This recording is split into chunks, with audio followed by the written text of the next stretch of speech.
Good evening, night travelers, and welcome to the Veil Run Tapes, a quiet place where strange recordings and untold stories help you forget the busy world and slowly settle into a peaceful sleep. Before we open tonight's tapes, I'd love to know where you're listening from. Share your city, state, or country in the comments below. It always feels special to know that people from so many different places are spending the night here with us. Just a quick note before we begin. A few short ads may play during the first 10 minutes. Once they are over, you can enjoy the rest of the video without any more ad breaks. From that moment on, it will be only you, the peaceful night, and the stories hidden inside these tapes. Now, lower the lights, make yourself comfortable, and allow your mind to rest. If these calm and mysterious nights bring you comfort, please like the...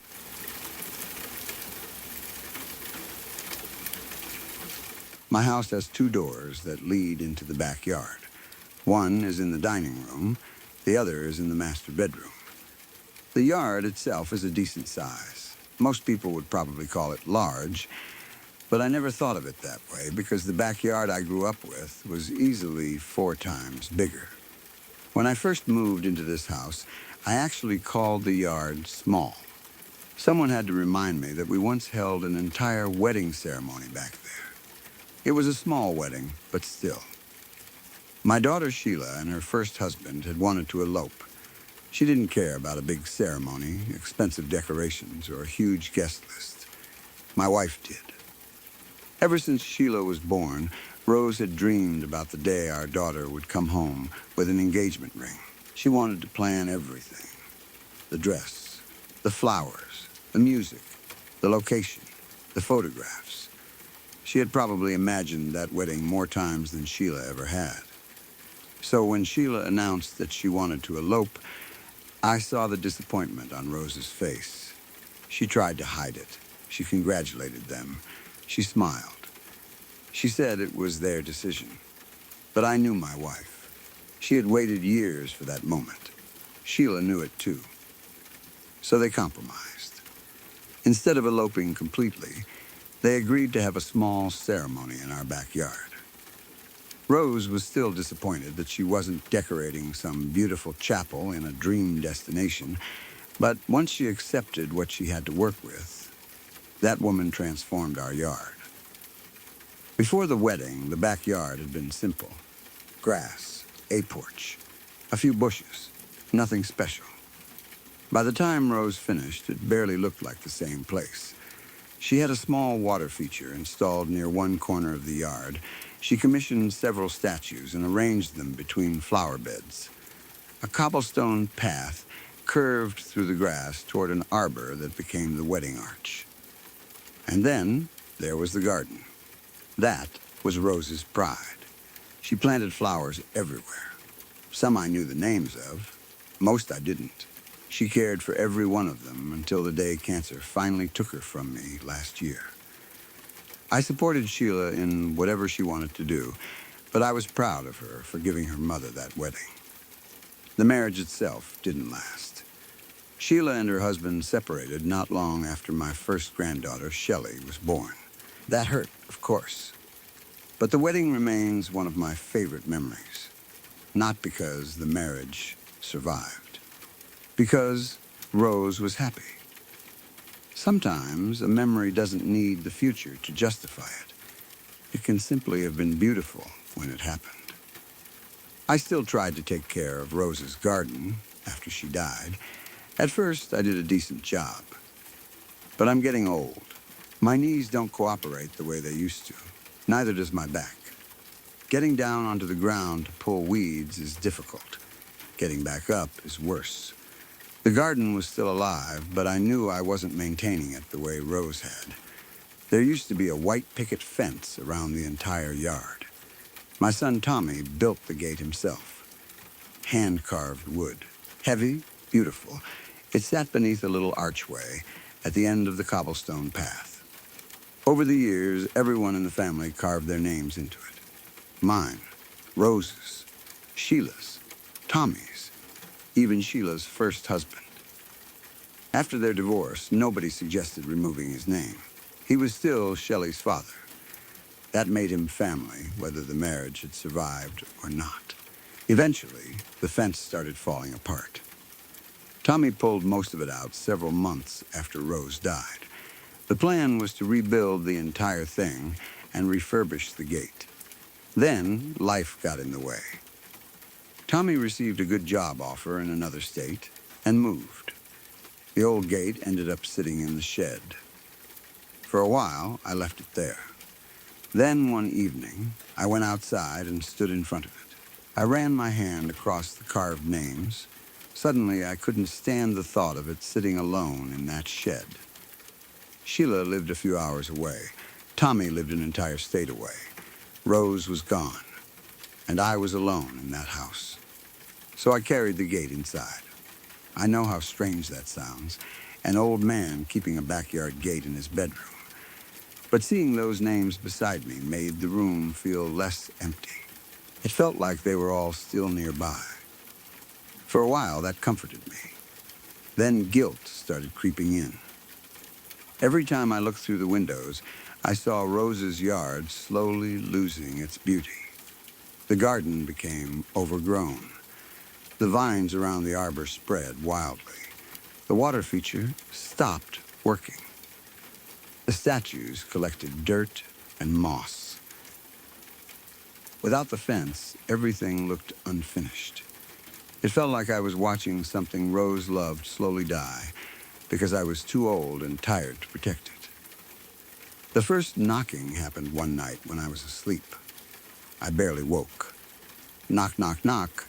At least, I think that's what I heard. I looked at the clock. 2:15 a.m. I lay there listening. Nothing. I wondered whether I had dreamed it.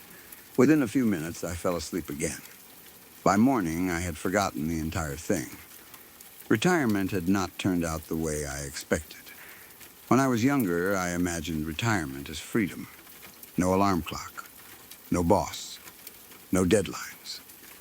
I thought I'd spend my days fixing things around the house, working outside, cooking, maybe traveling a little. For a while, I did. Then, my body started deciding what I could and couldn't do. The yard became harder. Repairs became harder. Everything exhausted me. Eventually, the television became the easiest way to make an afternoon disappear. I would sit in my armchair after lunch. Then, suddenly, it would be dark. I hated it. I never imagined that my golden years would involve watching other people live through a screen while I slowly became too tired to do anything myself. One night, I fell asleep in the armchair. The television woke me sometime around 2 in the morning. I reached for the remote. Then I heard something, knocking from my bedroom. I turned off the television. The room became silent. I listened. Nothing. My heart was beating harder than it should have. I switched on the hallway light. From the living room, I could see through my open bedroom door. Nothing looked unusual. I walked slowly down the hallway. When I reached the doorway, I leaned inside and switched on the bedroom light. The room flooded with yellow light. Empty, no one there. The old gate leaned against the wall exactly where I had left it. I actually laughed at myself. Then I climbed into bed. Cooking became another thing I slowly stopped doing. When Rose was alive, dinner had been the highlight of my day. Cooking was how I showed love. I would spend hours trying recipes.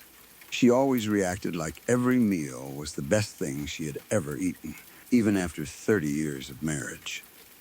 Now cooking felt pointless. Why spend an hour preparing something just for myself? So I started eating frozen meals. Microwave, plastic tray, television, done. I felt guilty about the amount of trash I produced.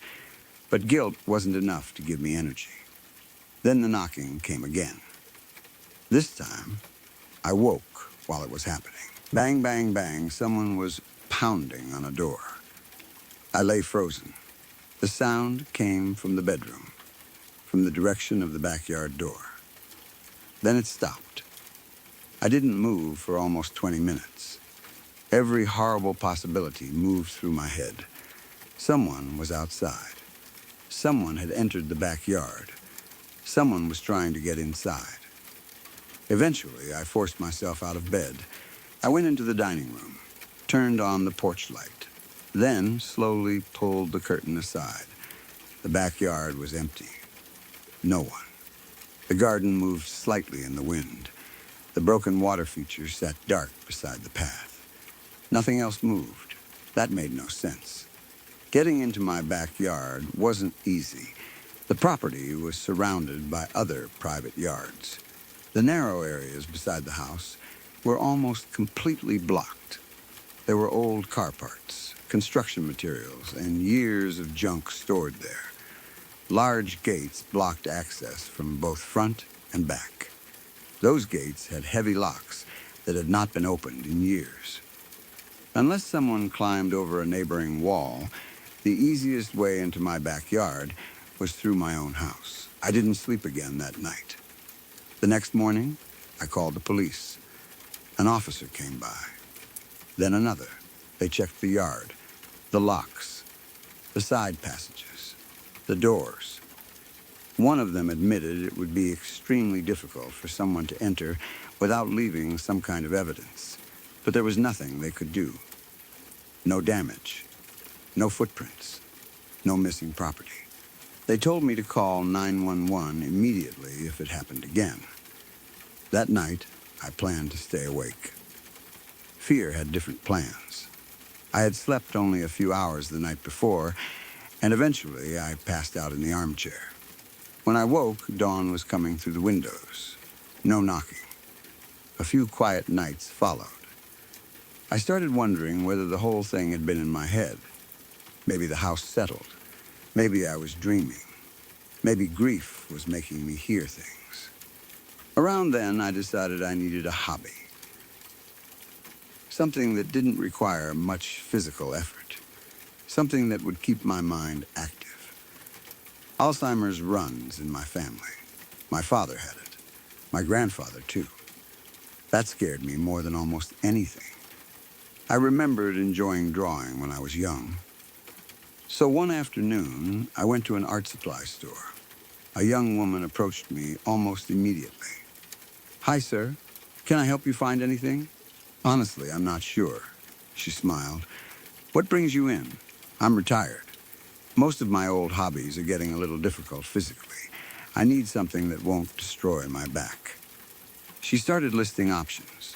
Clay, painting, knitting, crochet, yarn? I asked. "Sure, lots of people love it. That's more of a women's hobby, isn't it?"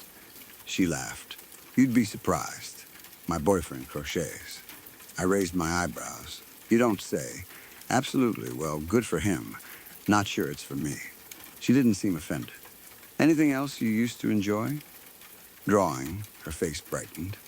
"Perfect." She showed me sketch pads, pencils, charcoal, canvases, easels, and more things than I knew existed. I ended up buying 2 sketch pads, colored pencils, and charcoal sticks. I skipped the easel.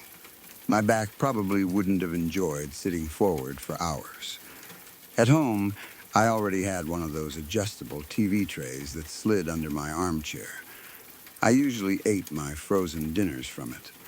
It tilted upward and had a small lip along the bottom. Perfect for a sketch pad. I fell in love with drawing almost immediately.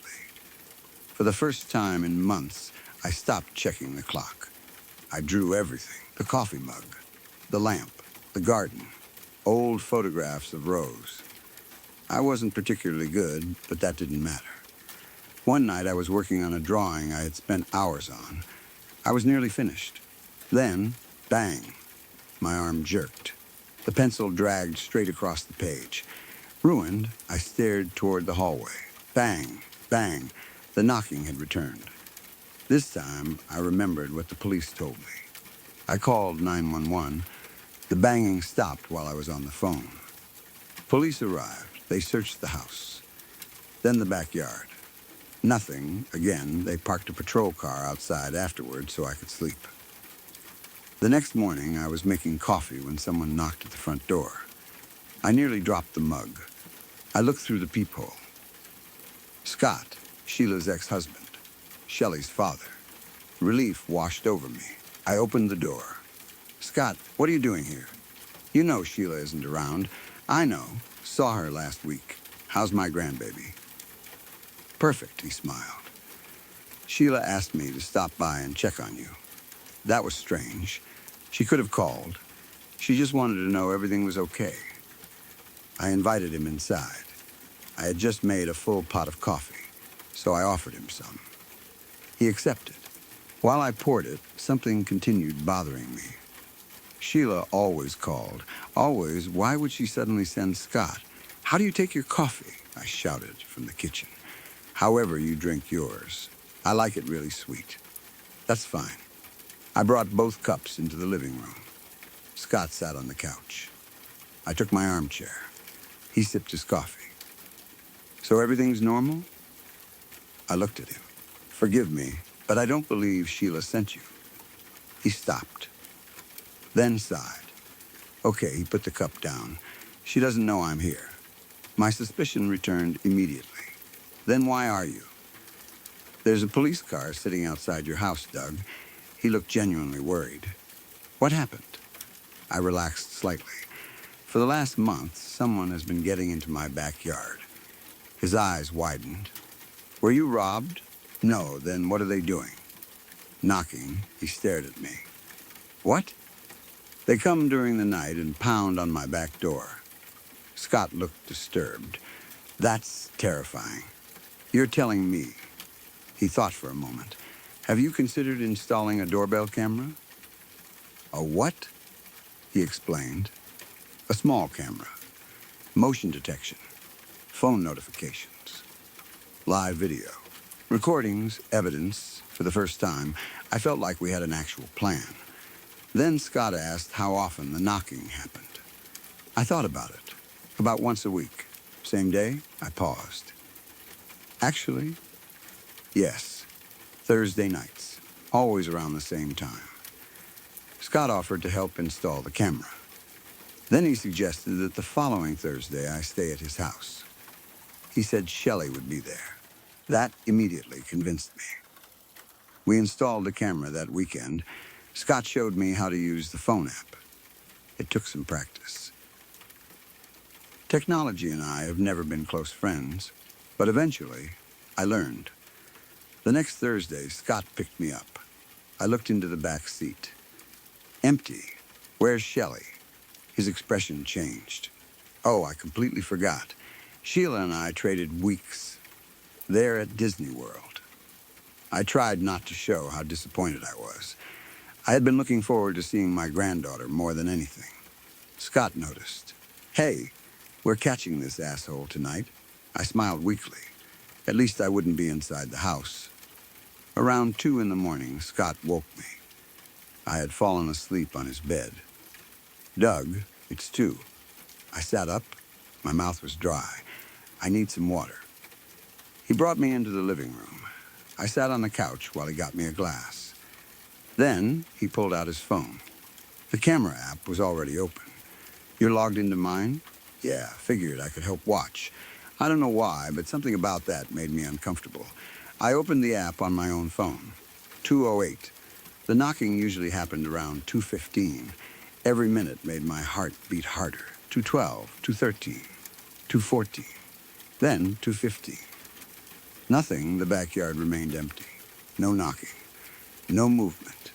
Eventually, I fell asleep again. Around 3, Scott woke me and sent me back to bed. He slept on the couch. The following morning, I woke to bacon and coffee. For a few minutes, everything felt almost normal. We ate while watching the news. Afterward, I said what had been bothering me. They knew I wasn't there. Scott nodded slowly. Looks that way. What do we do now? Probably have to catch them while you're home. I hated that answer. Then I remembered something. When we were watching the camera, I couldn't hear anything. The feed is muted by default. Oh, you can turn audio on. Recordings automatically save sound, too. That caught my attention. You recorded last night? Yeah. Can I see? He pulled up the video and handed me his phone. It was paused at 2:14. I pressed play. The yard looked exactly as it had. Empty, silent. Then I heard something. Very faint. I rewound, raised the volume, played it again. Knocking, muffled, not outside. Inside the house. The hair on my neck stood up. Scott listened too. His face changed. After that, he told me I could stay with him for as long as I wanted. I almost accepted immediately. Then I asked the question that had bothered me from the beginning. Why did you really come to my house that morning? He became uncomfortable. I knew it. Scott. He stood. Damn it.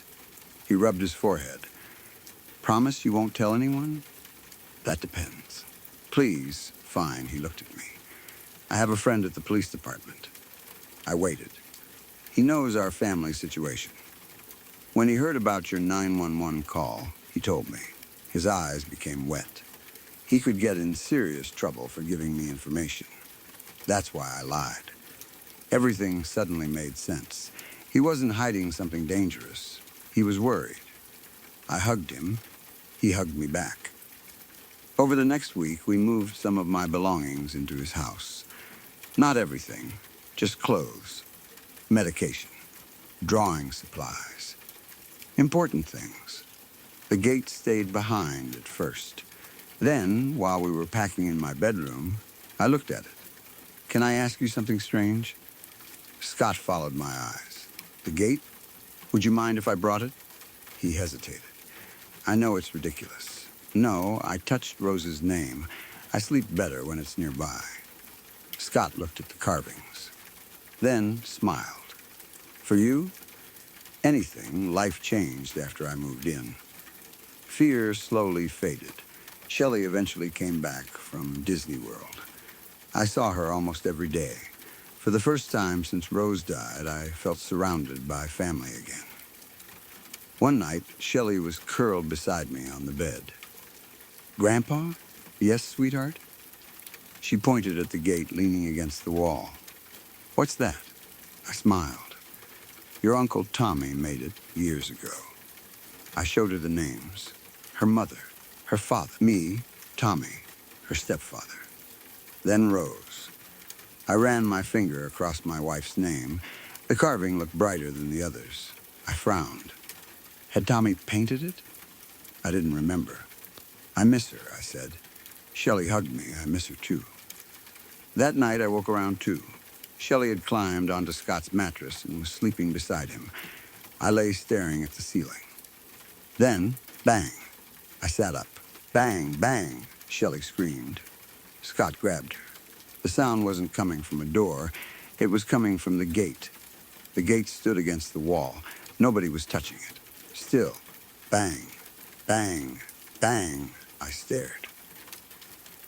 Scott and Shelley were terrified. So was I. But beneath the fear, something else appeared. Hope. I got out of bed. Dad, don't. I walked toward the gate. The pounding grew louder. I dropped onto my knees. My hand touched Rose's carved name. Is that you? The pounding continued. Tears filled my eyes. Rose? Silence. Instant complete. I started crying. We moved the gate into a storage facility. I hated doing it. It felt like locking Rose away. But we needed to know. The facility closed every night at 9. Nobody could simply walk inside at 2:15 and knock on it. For the next month, there was no knocking. None. I slept. Properly, eventually, the whole family came together to restore the backyard. Scott promised to visit every week to help with the garden. Tommy took time away from work and rebuilt the fence. He repaired the water feature. The statues were cleaned. The vines around the arbor were trimmed. The yard came back to life. Rose's garden looked beautiful again. One afternoon, most of the family was outside. Children played on the lawn. Adults talked around new patio furniture. Then the back door opened. Tommy walked out carrying the old gate. "Guess who's back?" "Tommy boy." Scott shouted. They hugged. The gate still needed refinishing. Then Tommy said something unexpected. "Don't paint it yet." "Why?" I asked. He smiled. "It needs another name." His girlfriend Brandy stepped outside behind him. They put their arms around each other. She raised her left hand. "An engagement ring." Sheila screamed. Then Brandy rubbed her stomach. Tommy grinned. Actually, 2 announcements. Sheila screamed even louder. Everyone laughed. I hugged my son. "Double congratulations." He looked toward the arbor. Then at Sheila. "I wanted to ask if we could use it." Sheila pretended to be offended. "My arbor?" Tommy laughed. "I was thinking Brandy could carve her name into the gate during the ceremony. Then we repaint everything." Sheila folded her arms. "Ugh, fine." Then she hugged him. "I missed you. Missed you too." He looked around the yard. "I just wish Mom could see this." Everyone became quiet. I looked at the gate. "Oh, she will." Tommy followed my eyes, then nodded. He installed it that afternoon. The moment the hinges settled into place, the yard felt different. I know how that sounds, but it did. Warmer, fuller, like something had returned. I started spending most of my days outside. I bought an easel, after all. I set it beneath the arbor. Charcoal dust often covered the cobblestones. I even bought a grill so I could cook without going inside. Cooking became enjoyable again. Not because I was cooking for myself, because I wasn't alone. I talked to Rose constantly. I told her about the children, the garden, Tommy's baby, Shelley's school. She never answered, not directly, but I felt her there. Scott brought Shelley over whenever he could. Tommy started visiting more often. He even talked about moving back to town once the baby arrived.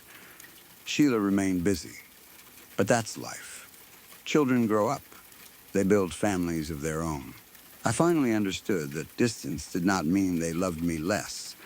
And even if all of them moved across the country tomorrow, I knew I would still have Rose. At least, that is what I told myself. The knocking became gentle after the gate returned to the yard. Not pounding. Just knock.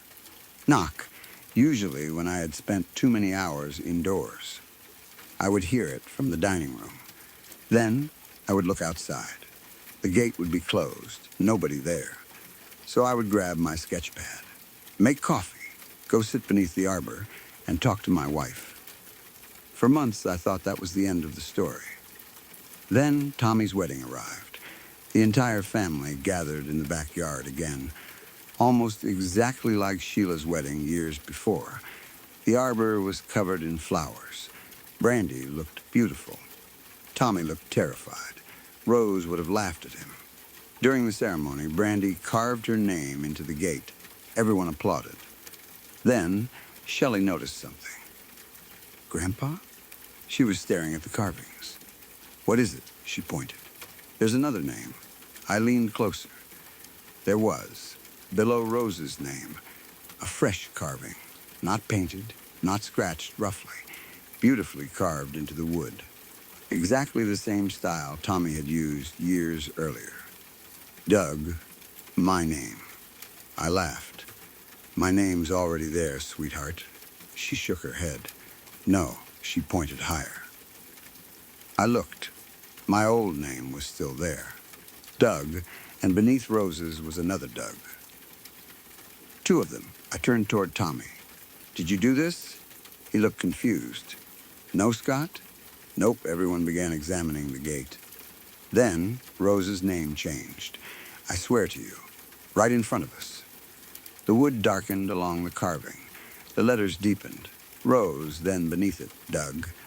The second carving became darker. Fresh, wet looking, like the wood had just been cut. I felt strangely calm. Then the gate knocked. Once, knock, every conversation stopped. Nobody moved. Knocked twice, Shelley grabbed Scott's hand. Tommy stared at me. Then the third knock came. Knock. The gate slowly swung open. There was nobody on the other side, only the garden, sunlight, flowers, the arbor. But I smelled something. Rose's perfume. The same perfume she wore for 30 years. I began crying. "Dad," Tommy whispered. I walked toward the gate. Nobody stopped me. I placed one hand on Rose's name. Warm. Then I touched the second carving of mine. Also warm. For the first time, I understood. The knocking had never been Rose trying to get inside.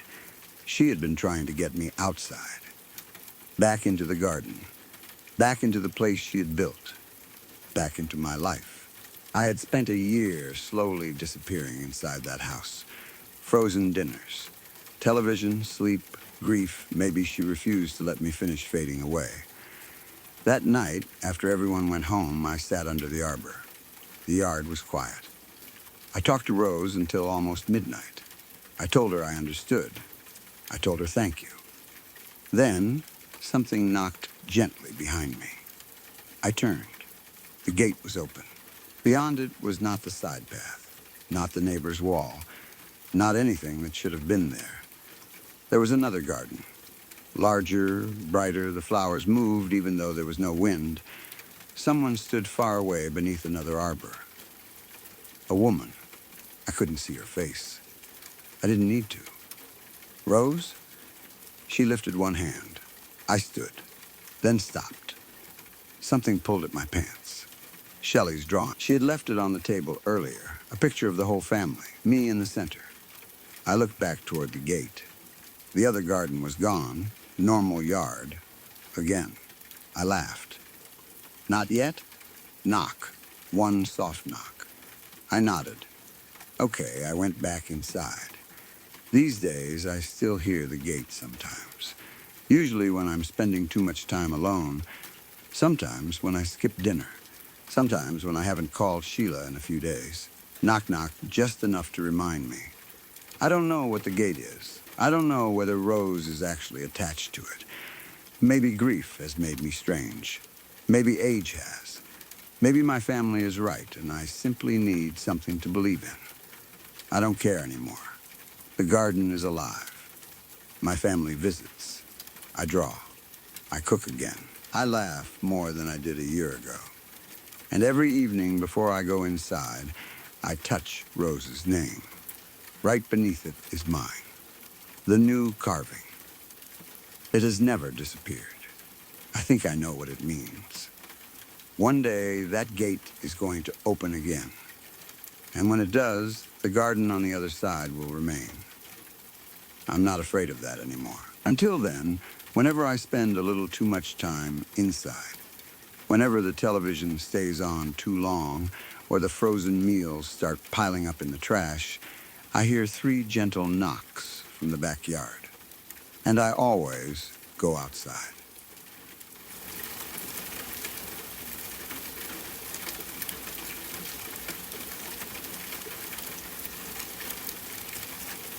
The 4th chime of the grandfather clock tore through the kitchen just as the shadow at the far end of the corridor moved. Bong. I didn't wait for the 5th. I didn't wait to see my own face step through the kitchen doorway. Every survival instinct I had took control at once. I stumbled backward from the stainless steel island, my boots sliding across the cold tile, and threw myself toward the heavy wooden door at the back of the pantry. Cellar conduit. The words had been carved directly into the wood. Behind me, something stepped deeper into the kitchen. Then my own voice called out from the darkness. "Rebecca." I froze for half a second. That wasn't the name I had given the Sterlings. Rebecca was my old name. The name I had stopped using. The name attached to unpaid hospital bills, old photographs, and a life I had been desperate to leave behind when I accepted this contract. The thing in the corridor knew it. That was enough to make me move again. I grabbed the cellar door, pulled it open, stepped through, and slammed it behind me. The brass bolt scraped loudly as I forced it into place. Something struck the other side almost immediately. Not hard, just once. almost politely. Bong, 5 chimes. 5 was an odd number. According to Rule 7, that was the worst possible result. But the grandfather clock was no longer my biggest problem. Something wearing my voice was standing on the other side of the cellar door, and my only direction was down. I turned. My flashlight was already dying. Its weak beam reached only halfway down a staircase carved directly into the earth. The cellar was nothing like the rest of the Sterling house. Above ground, everything was concrete, polished stone, steel, glass, and expensive furniture arranged with almost surgical precision. Down here, there was no attempt at civilization. The stairway looked like it had been dug into the mountain by hand. Raw black soil formed the walls. Old timber supports leaned inward beneath the weight of the earth. Water dripped from somewhere below. The smell hit me first. Copper, wet wood, rotting vegetation. And something underneath all of it that reminded me of a grave after heavy rain. I went down slowly. One hand held the flashlight. The other scraped along the freezing dirt wall for balance. Every step took me deeper beneath the house, deeper beneath the mountain. By the time I reached the bottom, the air felt thick enough to drink. The cellar opened into a huge underground vault. 3 long wooden troughs stood in the center. Each one was roughly 10 feet long and filled completely with black soil. The soil bins, Leo's dampener. I remembered the instructions, the strange vegetables, the paste, the antiseptic compound. Rule 15. I swept my flashlight across the back wall. Metal, there, a tall rusted cabinet had been bolted into the earth. I hurried toward it and pulled the door open. 3 large brown glass jugs sat inside. No labels, no instructions. Beside them rested a heavy iron mortar and pestle, coated in dry white powder. The residue looked disturbingly similar to crushed bone. I grabbed the nearest jug. The cap fought me for several seconds before finally twisting free. The smell exploded into my face. Ammonia, sulfur, rotten pond water. Something chemical and sharp enough to make my eyes water instantly. I almost dropped it. Rule 15 had said to drink the compound. At that point, obeying strange rules had become the only reason I was still alive, so I raised the bottle and swallowed. The liquid was thick, oily, freezing cold. The moment it touched my tongue, my entire throat tried to close. It tasted metallic, like someone had melted pewter into stagnant water. I forced one mouthful down. That was enough. Pain burned through my throat and chest. I collapsed onto my knees. My stomach contracted violently. I gagged, coughed, nearly vomited. For several seconds, I genuinely thought I had poisoned myself. Then something happened. Silence, not physical silence. Mental silence. The low electrical pressure I had felt throughout the house disappeared. The distant thud from beneath the Persian rug upstairs became faint. Thud, thud, thud, then even that seemed farther away. My thoughts became clear again. Sharp mind, I checked my watch. 5:45 a.m. 15 minutes until 6. I pushed myself upright. My arms and legs felt heavy from whatever I had just swallowed, but I could think again. That was enough. I went to the first trough. The soil inside was unlike anything I had seen before. Perfectly black. No stones, no dead leaves, no insects, nothing except damp soil. It shifted slightly as water moved through it. I pushed both hands into the dirt. The cold hit immediately. I dug deeper. Rule 15 required the white roots. My fingertips brushed something smooth. I wrapped my hand around it and pulled. A vegetable came free. At least, I think it was a vegetable. It looked like a turnip, milky white. No color, no fine roots, no imperfections. Its shape made my stomach tighten. It looked like a small human fist. 5 rounded sections folded inward. I dropped it beside the trough and reached in again. My hand sank deeper. Instead of another root, my fingers touched fabric.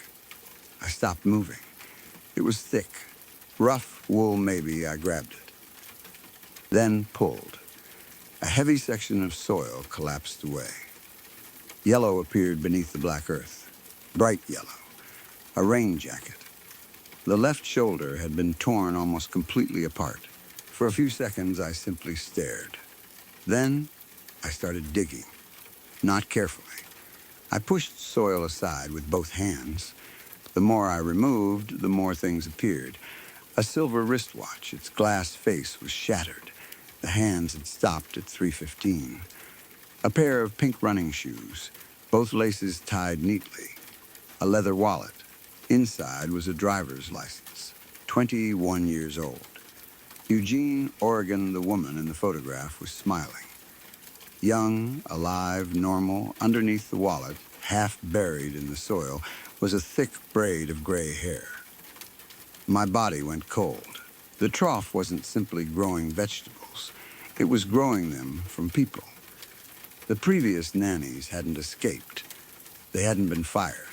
They hadn't disappeared into the woods. The house had processed them. Their voices went into the walls. Their bodies went into the soil. And the roots growing from them were used to create the substance that kept Leo quiet. A wet sound came from behind me. I spun around. The second trough moved, not gently. The soil churned violently from underneath. Something pushed upward. A pale root broke through the surface. Then kept growing. Longer, wider, it split into 5 sections. Fingers, a hand. A human hand the color of spoiled milk reached from the soil. Long fingers clawed at the side of the wooden trough. Its nails were broken and bloody. Then a voice came from beneath the dirt.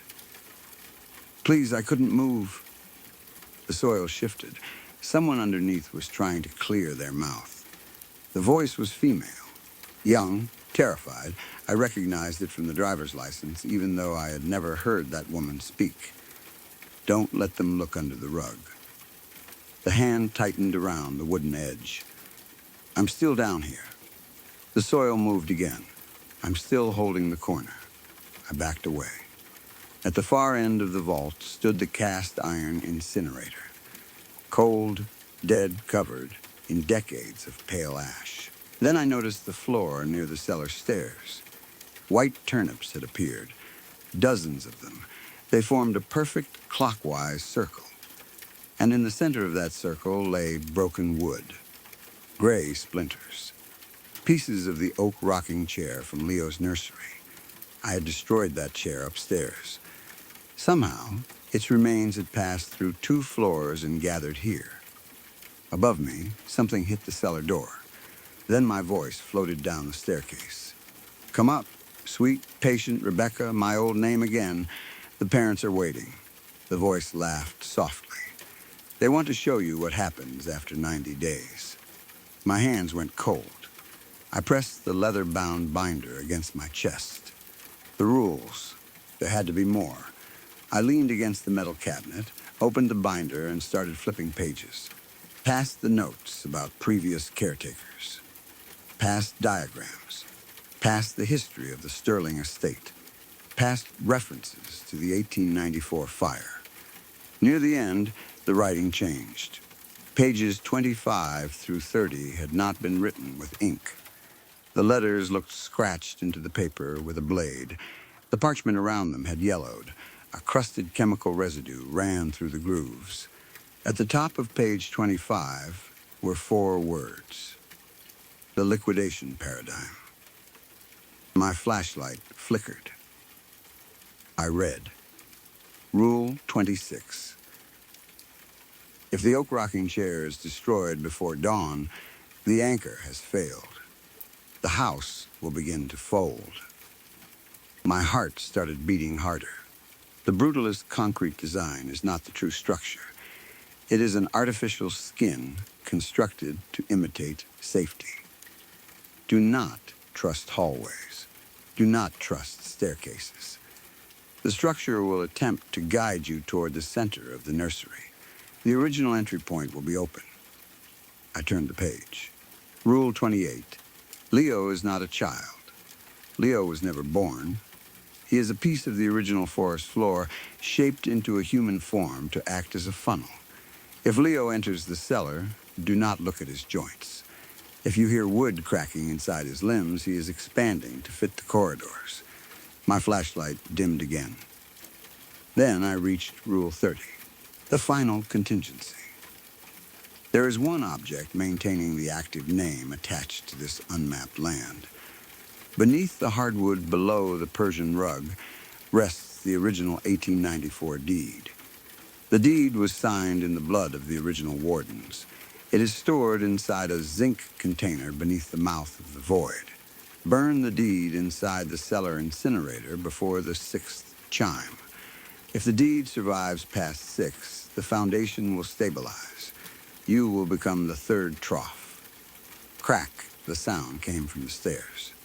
Wood splitting. Slowly, I looked up. Leo stood in the doorway. Except Leo wasn't 4 years old anymore. His nightshirt had split down the middle. Underneath wasn't skin. His torso consisted of dark pine roots braided tightly together. They shifted against one another. Wet, alive, his neck had stretched upward from his collar. Too long. His arms reached almost to his ankles. Each finger had become a splintered piece of wood scraping against the walls. Tick, tick, tick. It wasn't footsteps. It was the sound of wooden joints grinding inside his body, expanding, changing shape, trying to fit down the staircase. Nanny, his mouth opened, too far. His jaw split toward one ear. Rows of pale root-like teeth filled the opening. But the voice didn't come from him. It came from the walls. David Sterling's voice. Cold, educated, controlled, the soil is still empty. Leo took another step. You didn't finish the paste. I stopped thinking. Thinking had almost gotten me killed enough times already. I shoved the binder under my jacket and ran toward the incinerator. There was no exit, no windows, nothing. Then I saw the clean-out hatch. Beside the furnace was a narrow brick-lined chimney flue, maybe 2 feet wide, barely enough for a person. I grabbed the metal hatch and tore it open. Black soot poured out. Behind me, Leo reached the bottom stair. I climbed inside. The passage was impossibly tight. Brick scraped my shoulders. My shirt tore. Skin opened along my back. I dug my boots into the soot and forced myself upward. Behind me came a sound that I still can't properly describe. Leo screamed, not like a child, like an entire forest being ripped out of the earth at once. Wood cracked. Roots tore through the basement supports. The cellar ceiling shook. I climbed blindly. There was no room to turn around, no room to breathe properly. Soot filled my mouth. My hands slipped constantly. The bricks were greasy. Then I felt it. Thud, thud, thud, the same rhythm from beneath the Persian rug. Except now it was inside the chimney. The house was folding. Bricks moved around me. The shaft narrowed. Stone ground against stone like teeth. The structure was trying to redirect me. Back toward the nursery. I climbed faster. My fingers struck metal. A grate. I pushed. Nothing. I kicked upward. Once, twice, again, the grate broke loose. I forced my shoulder through. Then fell. Hard. I hit a wooden floor. Air rushed into my lungs. I coughed black soot onto the boards. Then looked up. I wasn't in the kitchen. I wasn't near the cellar. I was back inside Leo's nursery. The bare bulb was gone. The window had shattered. Cold rain blew through the opening. Fog from the Oregon forest rolled across the room. And the Persian rug had changed. Its center had collapsed into the floor. The red fabric twisted downward, forming a huge funnel around a bottomless black opening.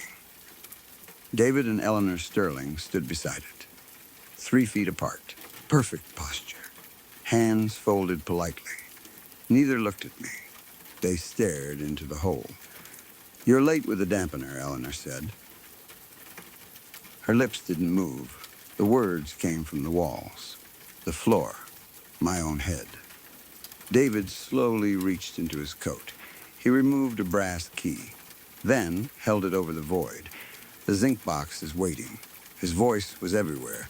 "The deed is inside." He finally turned his head slightly. "But you'll have to go down and get it." I checked my watch. 5:52 a.m. 8 minutes. The concrete walls bowed inward. Cracks spread through them. Gray dust fell from the ceiling.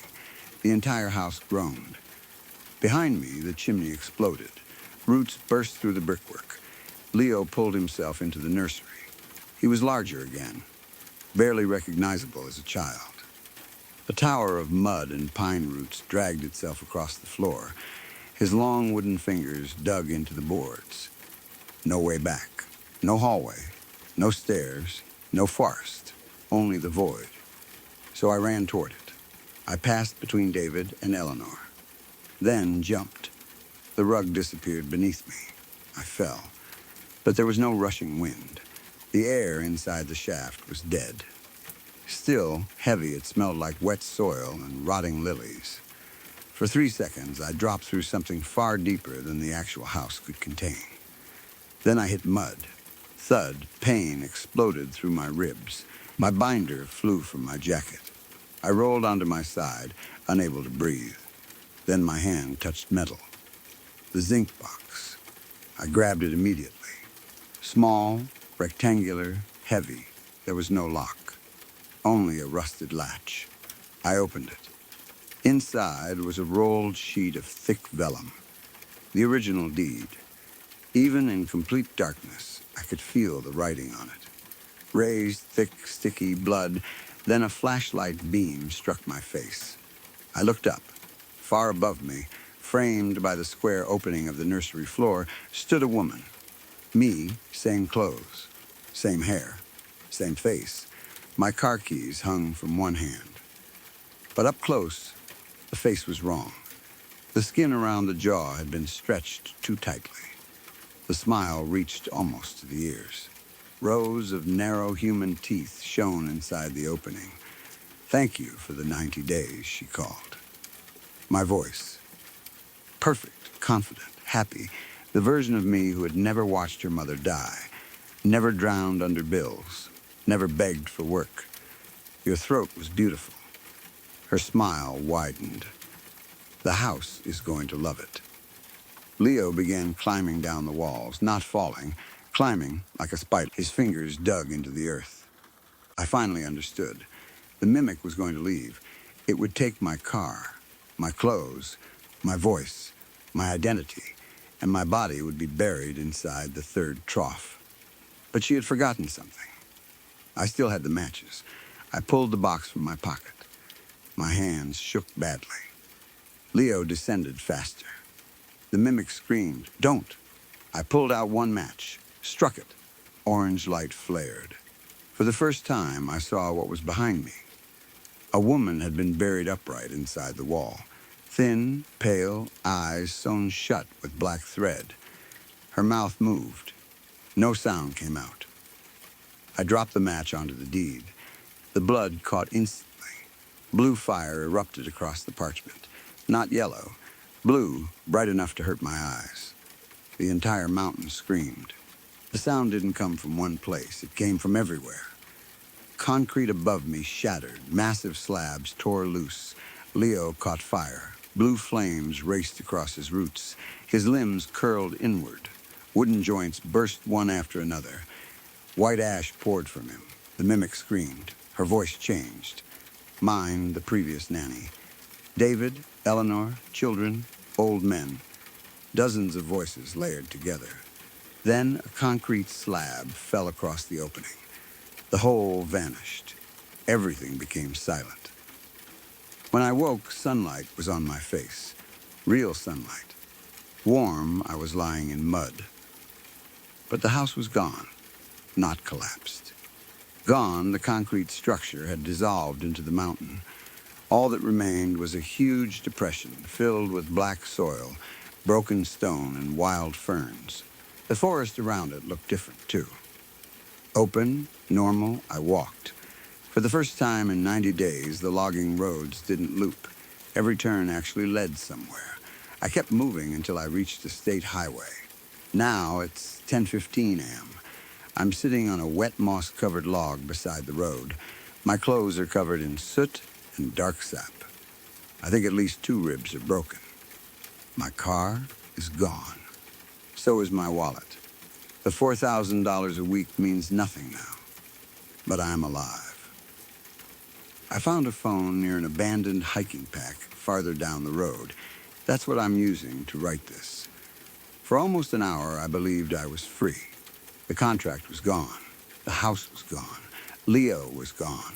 The Sterlings were gone. The mimic never escaped. At least that's what I thought. Then I heard sirens. An ambulance somewhere in the distance. At first, I felt relief. I stood. I waved toward the road even though I couldn't see it yet. The siren became louder and louder. Then something felt wrong. I covered my ears. The sound didn't change, not even slightly. I pressed harder. Nothing. The siren wasn't outside. It was behind my eyes. Inside my skull. A mechanical scream trapped somewhere in my head. I dropped the phone. Then I heard another sound beneath it. Tick, tick, tick. I looked at my hands. My fingers were shaking. Not from fear, from something else. The skin near my knuckles had darkened. Thin lines appeared beneath it. They looked like splinters. No roots. I used the front camera of the phone. My face looked normal. For a second. Then the image froze. I moved. My reflection didn't. The woman on the screen remained perfectly still. Then she smiled. I didn't. Her mouth opened. My old voice came from the phone. Rebecca, I threw it into the grass. The screen remained lit. You burned the name, she said. I backed away. You burned the house. My throat tightened. The voice continued. But you drank the dampener. I remembered the brown glass jug, the freezing liquid, the silence afterward. You took the soil inside. My stomach dropped. The ambulance sirens were much closer now. Real ones this time. At least, I think they were real. I looked down at my hands. The dark lines had spread toward my wrists. I could feel them moving, not painfully, just slowly, like roots testing new soil. The phone spoke again. The house doesn't need land anymore. I wanted to run. Instead, my right foot stepped backward by itself. Tick. My knee moved strangely. Tick. Something in the joint clicked. Wood against wood. I fell. The ambulance appeared around the curve in the highway. Red lights flashed between the trees. I tried to wave. My arm lifted. Too slowly. My elbow made another sound. Crack. The paramedics saw me. The vehicle stopped. 2 people jumped out. One shouted something. I couldn't understand it. Because underneath his voice, I could hear another one. A child. Nanny, I looked toward the tree line. Leo stood between 2 pines. 4 years old again. White nightshirt. Bare feet. Completely normal. He lifted one hand, then smiled. One of the paramedics reached me. Ma'am, can you hear me? I nodded. He touched my shoulder, then immediately pulled his hand back. What the hell? He looked at his glove. Dark sap covered his fingertips. The second paramedic knelt beside me. What's your name? I tried to say the one I had used for the last several months. Nothing came out. He repeated the question. Ma'am, what's your name? My mouth opened. Rebecca, I hadn't meant to say it. The first paramedic looked toward his partner. Then, back at me. Rebecca, we're going to get you into the ambulance. Behind them, Leo stepped out of the forest. Neither paramedic noticed. He came closer. Tick, tick, tick. My fingers curled against the pavement. The paramedics lifted me onto the stretcher. As they rolled me toward the ambulance, I looked down the road, far beyond the flashing lights, through the trees. I saw something that shouldn't have been there. A concrete wall, just one section, gray, clean, standing between the pines. Then another appeared beside it. Then another. The walls were rebuilding, not where the Sterling house had been. Around me. The ambulance doors opened. Inside, everything smelled like antiseptic. The paramedic pushed the stretcher in. The doors closed. The moment the lock clicked, the interior lights went out. For 3 seconds, there was total darkness. Then a single bare bulb flickered on above me. Not the ambulance light. A naked bulb, hanging from a black wire. My heart stopped. The metal walls were gone. Concrete surrounded me. Gray, brutalist, perfect. At the far end of the ambulance, where the driver's compartment should have been, stood a small oak rocking chair. It moved once. Forward, back, a child sat in it. Leo looked at me, then smiled. "You're late with the dampener." I screamed. The paramedic beside me grabbed my shoulders. The ambulance returned. White walls, medical cabinets, equipment, no rocking chair, no Leo. The paramedic stared at me. "Rebecca, stay with me." I looked toward the rear window. The forest was disappearing behind us. I should have felt relieved. Instead, I saw a reflection in the glass. My face, my body, my clothes. Except the reflection wasn't lying on the stretcher. She was standing. She leaned close to the window from the other side. Then whispered, "You were never the replacement." My throat closed. "What?" The paramedic leaned closer. "What did you say?" The reflection smiled. "You were the seed. I understand now." The 90-day contract was never about replacing the nanny. It was never about feeding Leo. It wasn't even about maintaining the Sterling house. The house was dying. The original deed was old. The wardens were gone. The forest had become too unstable. The structure needed something portable, something that could leave the unmapped land, someone desperate enough to obey, someone isolated enough that nobody would come looking, someone willing to drink. I thought the antiseptic protected my mind. Maybe it did. But protection was never its purpose. It was implantation. I burned the deed exactly like the rules told me to. I destroyed the old anchor. And then I carried the new one out inside my body.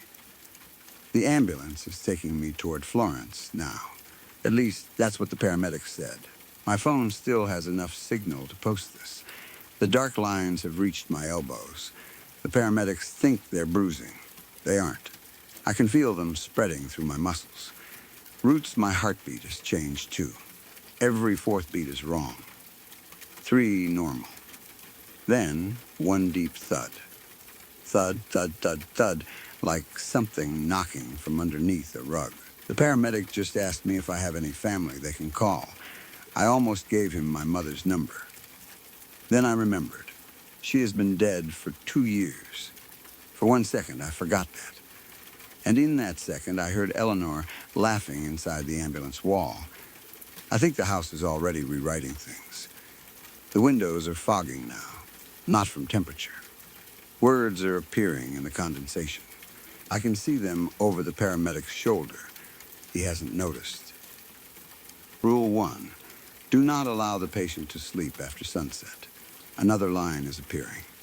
Rule 2, if she asks to be called Rebecca, do not correct her. The paramedic is looking at me now. I think he sees the writing. His face just changed. He asked his partner whether they wrote something on the glass. The partner said no. Another sentence is appearing. Rule 3, at 3:15 p.m., she will ask for a child named Leo. Do not answer. The paramedic stepped away from me. He is reading. I want to tell him to stop. I want to tell him not to learn the rules. That's how it starts. You read them. You follow them. Following them keeps you alive long enough to become part of the system. I tried to warn him. My mouth opened, but my voice wasn't mine. It sounded calm. Educated, cold David Sterling's voice came out of my throat. Please continue reading. The paramedic screamed. The ambulance swerved. The siren outside became louder. Inside my head, another siren answered it. And somewhere beneath the floor of the moving ambulance, I can hear soil shifting. Slowly, patiently, like something underneath us is preparing the first trough.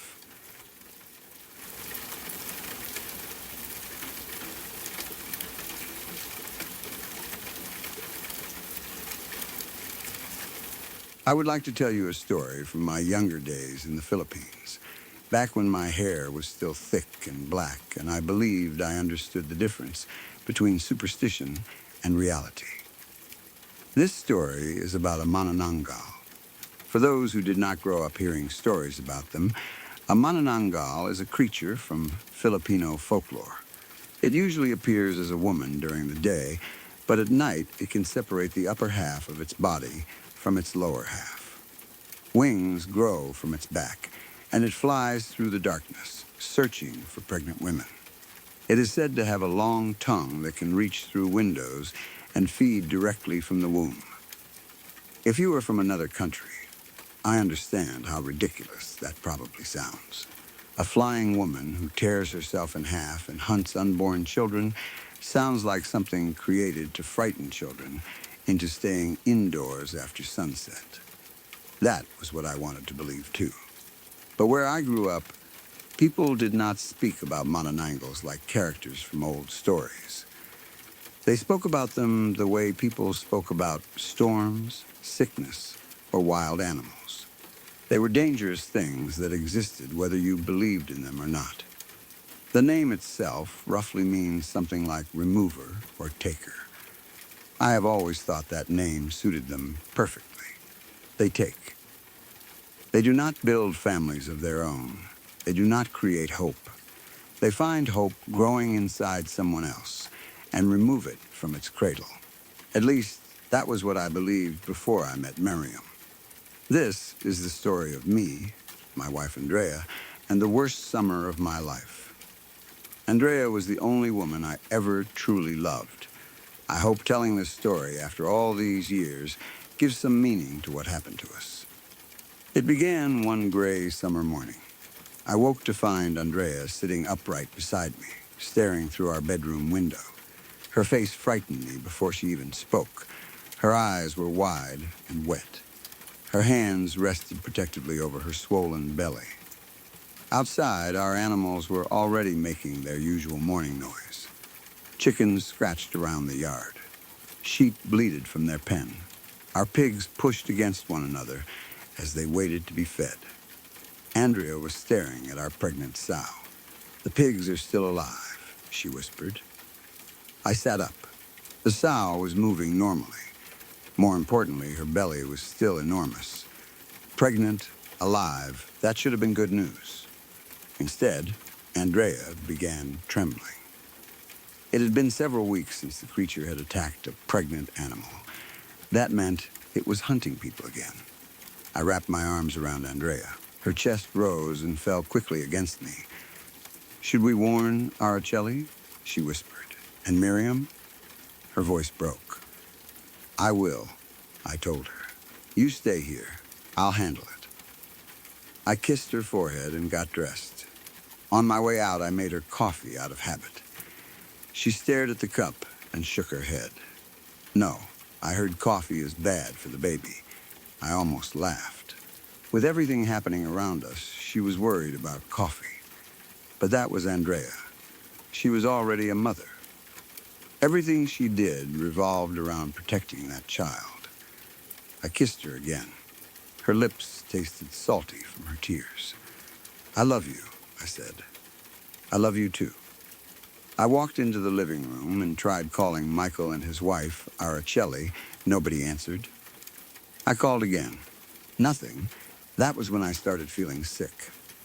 I left the house wearing only my jeans, slippers, and an old English-style hat I used to wear against the sun.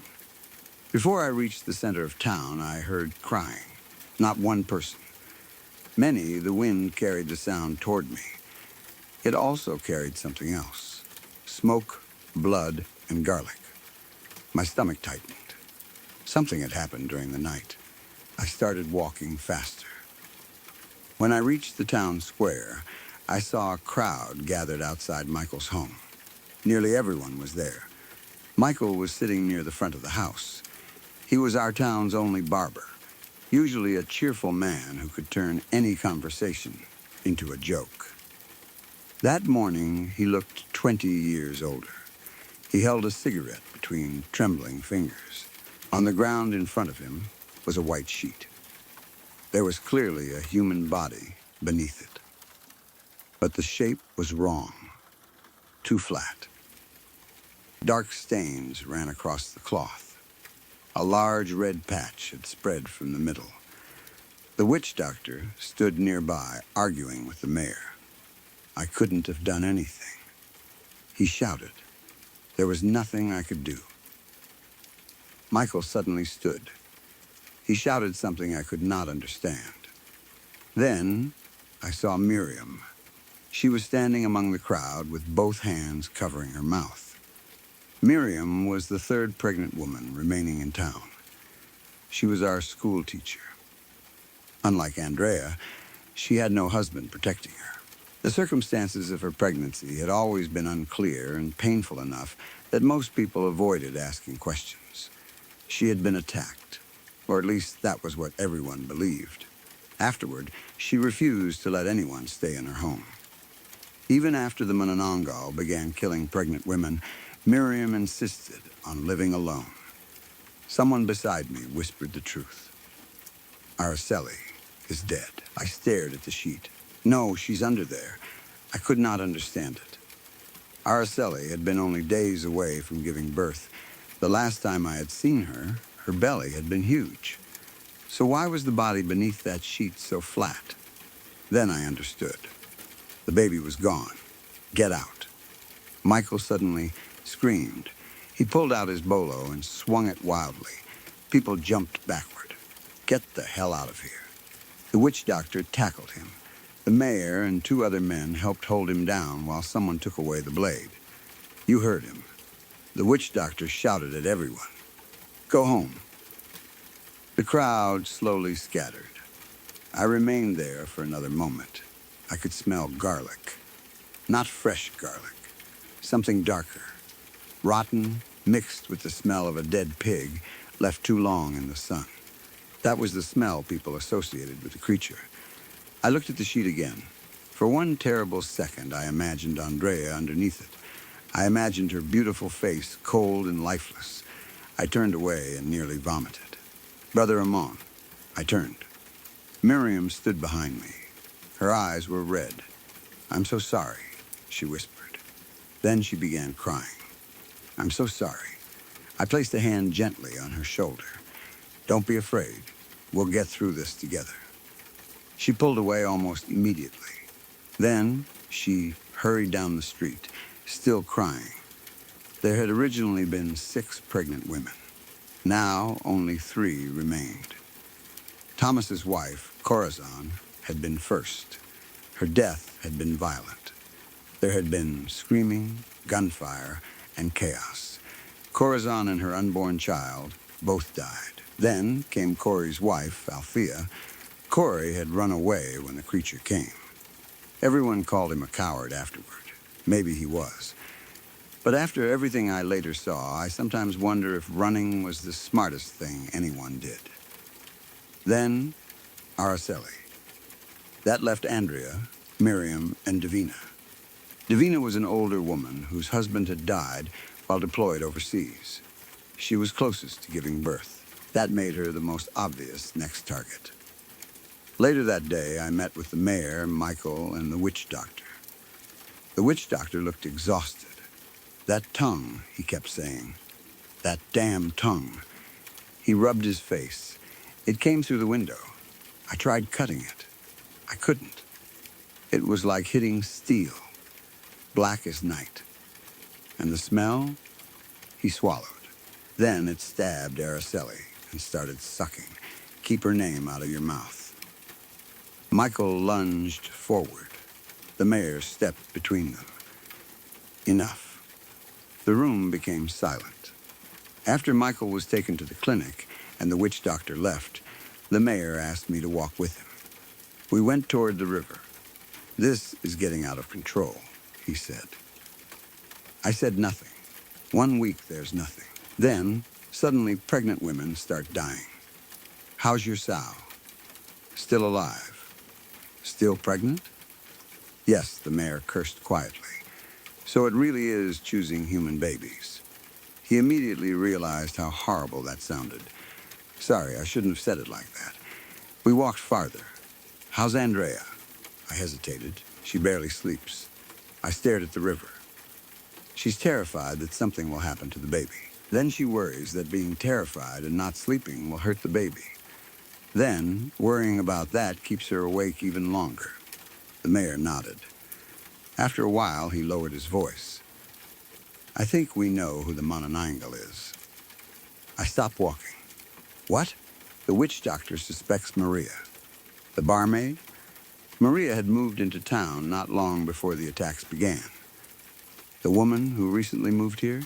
The mayor lit a cigarette. Michael saw the creature leaving. And long black hair. Young woman, thin eyes. About Maria's age. I frowned. It was nighttime. I know. Half the women in town have long black hair. I know. Maria does. Socorro does. Miriam does. I wasn't finished. He handed me the cigarette. People smelled something near Maria's house. I took a drag. What? You know what?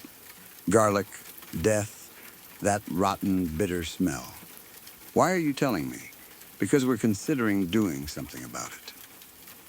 Farther down the river sat Thomas and Corey. Thomas was holding a fishing pole. Corey looked nervous as usual. Where's Michael? Corey asked when we approached. Nobody answered. We spent the afternoon arguing. Thomas wanted Maria dead. I know that smell, he said. You don't forget it. We kill her before she kills someone else. We don't know she's guilty, the mayor replied. And how many babies do you want to bury while we wait? This is still a human life. What if she isn't human? Nobody answered. I suggested locking Maria inside her house and watching her. The mayor rejected that. Thomas was one of the few men who could properly handle a firearm. If we spent the night guarding Maria while the real creature attacked Davina, we would never forgive ourselves. Eventually, Corey suggested following Maria instead. The Mononangle seemed to feed regularly. If we watched her closely, sooner or later we would see her transform. That became the plan. It never happened. The following afternoon, Davina went into labor. Panic spread through town. Thomas decided waiting was too dangerous. He entered Maria's house with his gun and held her there while the witch doctor helped deliver Davina's child. The baby survived. A little girl. Davina named her Grace. Everyone celebrated. And that should have been the end of it.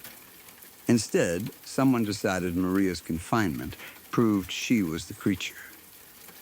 I still don't understand the logic. Fear rarely needs logic. By evening, people dragged Maria into the street. They screamed at her, pulled her hair, hit her. She kept shouting that she was innocent. Nobody listened. I can still hear her. The mayor tried stopping them. He couldn't. Too many people. Too much fear. Too much anger. Then Thomas stepped forward. Bang, Maria fell. Half her face was gone. The crowd became silent. The following morning, one of my pregnant sows was found dead. Black marks covered her body. Her belly had been torn open. The unborn piglets were gone. Maria had been innocent. I don't think anyone in town ever recovered from realizing what we had done. The mayor wanted Thomas arrested. Then he wanted everyone involved arrested.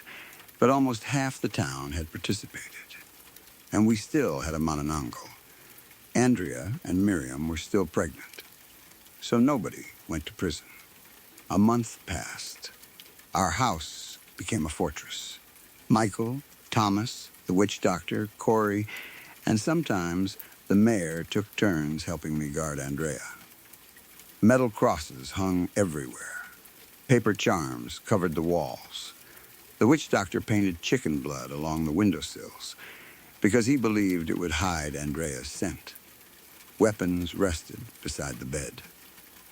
Thomas taught me how to load and fire his musket. Every night I slept beside Andrea with one hand near a weapon.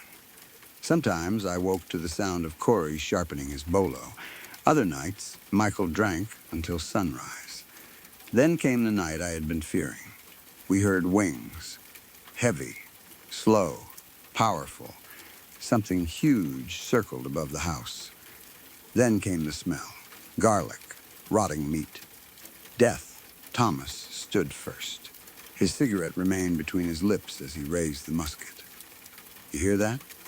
The witch doctor started whispering prayers. I stayed beside Andrea. She was sleeping. Then something appeared above the window. Black, thin, wet, a tongue. It lowered itself toward the glass. Saliva dripped from its tip. Where the liquid touched the window, the glass began to soften. The tongue pushed through. No broken window. No shattered glass. It simply melted its way inside. Corey suddenly stood.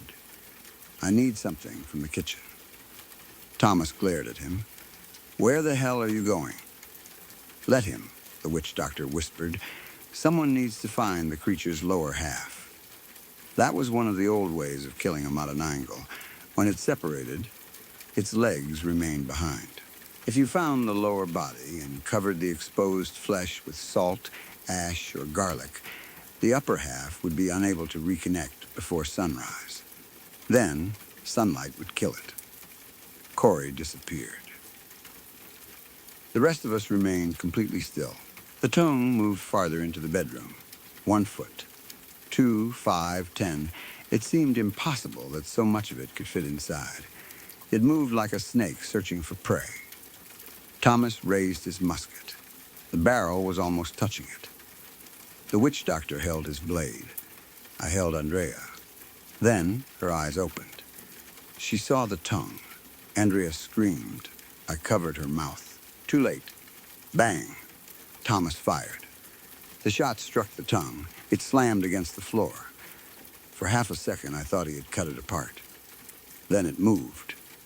Violently, the tongue whipped across the bedroom. Crosses flew from the walls. Paper charms tore loose. The thing struck Thomas across the jaw. He dropped instantly. I crawled toward him. The musket had fallen beside his body. If I could reach it, maybe I could fire again. Then Andrea screamed. I turned. The tongue had wrapped around her. The witch doctor hacked at it. Nothing. His blade might as well have been striking iron. Then the end of the tongue drove into Andrea's belly. She screamed in a way I had never heard another human being scream. I rushed toward her. Too late. The tongue pulled something from her womb. The placenta. Only the placenta. The living support that had kept our child alive. The tongue disappeared through the window with it. Andrea collapsed. Our baby was still inside her. But I knew what had happened. The creature had killed our child without even taking it. Outside, enormous wings beat against the night. I wanted to stay with Andrea. I wanted to chase the creature. I wanted to scream. I wanted to die. I wanted to kill something. Every thought inside me fought against every other thought. Go, the witch doctor shouted. I'll stay with her. I grabbed Thomas's musket. Then I jumped through the window. I ran. Above the houses, silhouetted against the moon, I saw it. The upper half of a woman. Huge membranous wings extended from her back. Her body ended at the waist. Her spine hung exposed beneath her. Her intestines swung in the air with every beat of her wings. Black blood dripped onto the road. Her long hair blew behind her. Something about that hair looked familiar. I chased her. She knew I was following. Instead of returning directly to wherever her lower half was hidden, she began circling outside town. Again, she was trying to make me lose her. I refused. Hours passed. My legs burned. My lungs hurt. Whenever she disappeared behind trees, I followed the drops of black blood. Where the hell was Corey? Dawn eventually began breaking across the horizon. The stars faded. The creatures started flying lower. She moved between trees. Then she landed. Using her arms and folded wings like the legs of a spider, she crawled across the ground to avoid the growing sunlight. But the sun kept rising. Finally, she abandoned the circles. She raced toward town. I followed. People screamed when they saw her. Doors slammed. Windows closed. Nobody tried to stop her. In daylight, she looked even worse. Her skin smoked wherever sunlight touched it. Her wings were burning. Her exposed organs dragged behind her. The smell of garlic and rotting meat filled the street. Then I saw where she was going. A house. Miriam's house. My blood went cold. The creature climbed the wall. It entered through an upstairs window. Miriam's bedroom. I ran inside. Miriam. No answer. Miriam, get out. I rushed upstairs. Then kicked open the bedroom door.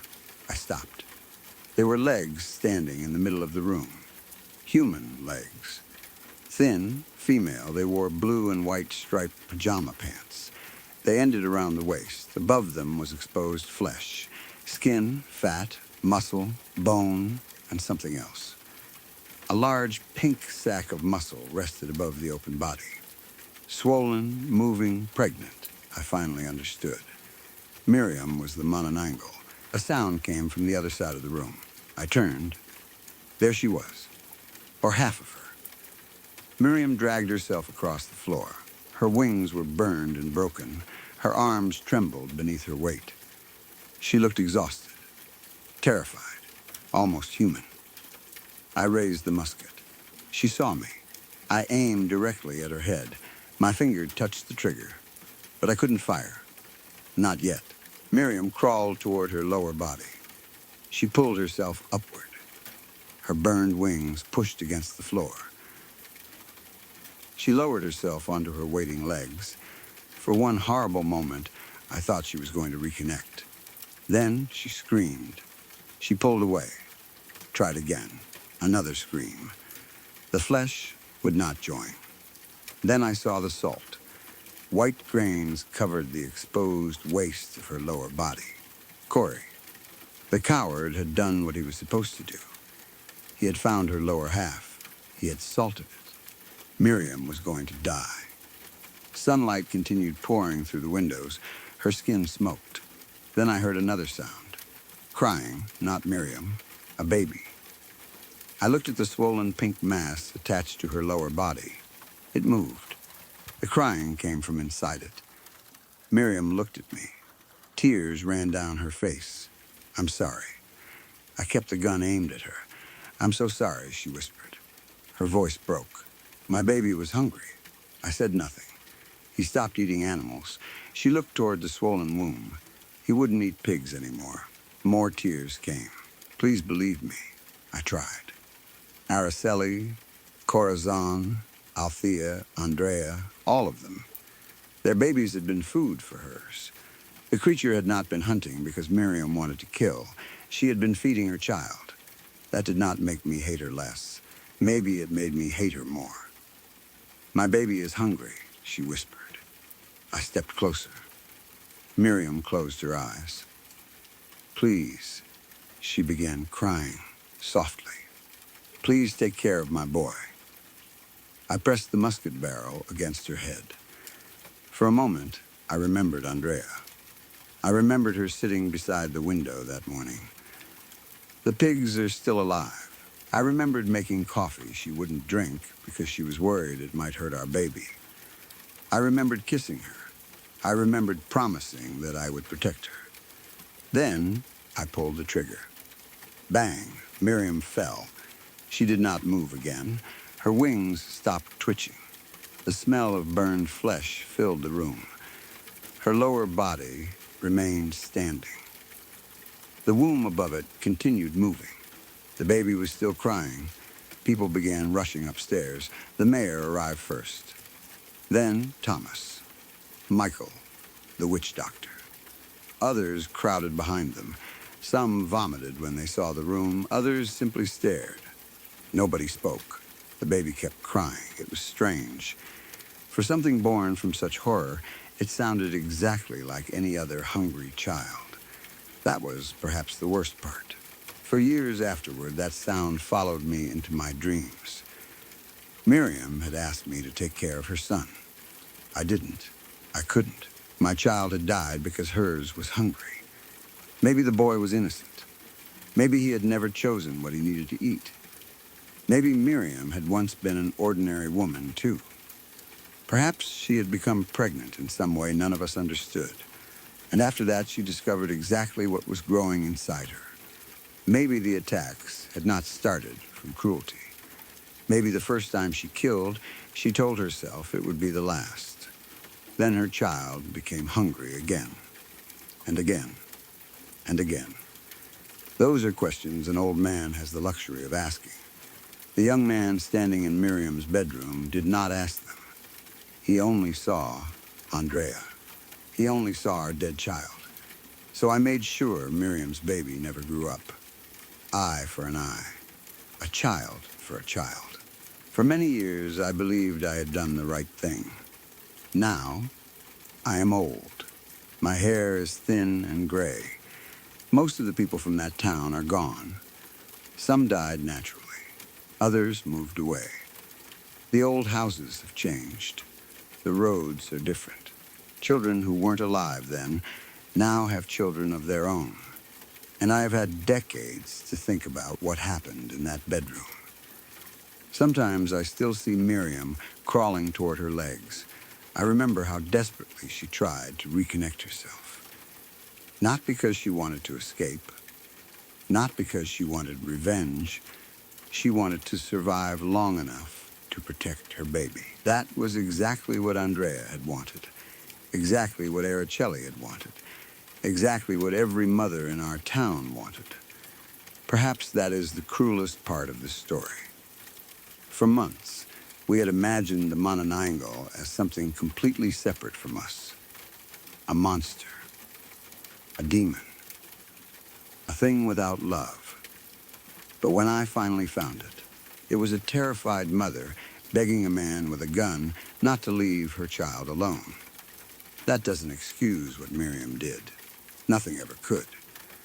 But as I have grown older, the certainty I once carried has disappeared. I sometimes wonder what would have happened if I had listened. What if I had opened that strange living womb? What if I had taken the child? Could I have raised him? Could I have taught him to eat ordinary food? Would he have become human? Would he have inherited his mother's hunger? Would he have grown wings? Would I have awakened one night to find his bed empty and the window open? I will never know. There is one memory, however, that bothers me more than all the others. Miriam said something before I killed her. For years, I remembered only the important part. My baby's hungry. He doesn't eat pigs anymore. But memory becomes strange when you get old. Sometimes details return. Small things. Words you thought you had forgotten. A few years ago, I remembered exactly what Miriam said. She didn't say, he doesn't eat pigs anymore. She said, he won't eat pigs anymore. At the time, those sentences meant the same thing to me. Now I am not sure they do. One suggests hunger. The other suggests choice. And sometimes, late at night, I remember another thing. After Miriam died, while everyone stood around her bedroom staring at that swollen womb, the baby stopped crying. I had believed it became frightened by the gunshot. But babies don't understand gunshots. it became completely silent. Then, just before I did what I did, something moved beneath the surface of that pink sack. Not randomly, not like a kicking infant. It pressed outward. Slowly, 5 tiny shapes appeared against the membrane. 4 fingers, and a thumb, a little hand. It pressed toward me. I remember raising my own hand without realizing it. For 1 second, our palms almost lined up through that thin wall of flesh. Then something else happened. The fingers curled inward, one by one, except the smallest. The little finger stayed raised. At the time, I thought it was meaningless, a dying child moving inside its mother. But there was an old promise Andrea and I used to make. Something childish from when we first fell in love. Whenever one of us was frightened, the other would hold up a little finger, a pinky promise. It meant, I won't leave you. Andrea did it constantly during her pregnancy, especially on the nights she couldn't sleep. I never told Miriam about that. I never told anyone, so perhaps it was coincidence. Perhaps an old man's mind is trying to find meaning where there isn't any. I hope that's true. Because if it isn't, then I have spent most of my life misunderstanding what happened in that room. And sometimes I wonder whether the Manananggal really took my child that night. Or whether it only took the placenta. Sometimes I wonder whether the child inside Miriam was entirely hers. And sometimes, when I wake before sunrise and smell garlic drifting through an open window, I remember the final thing Miriam said before I pulled the trigger. Not the apology, not the plea to care for her boy. Something quieter, something I couldn't understand at the time because I was too angry to listen. She looked directly at me. Then she looked at the moving womb. And just before I fired, she whispered, "He knows you're his father."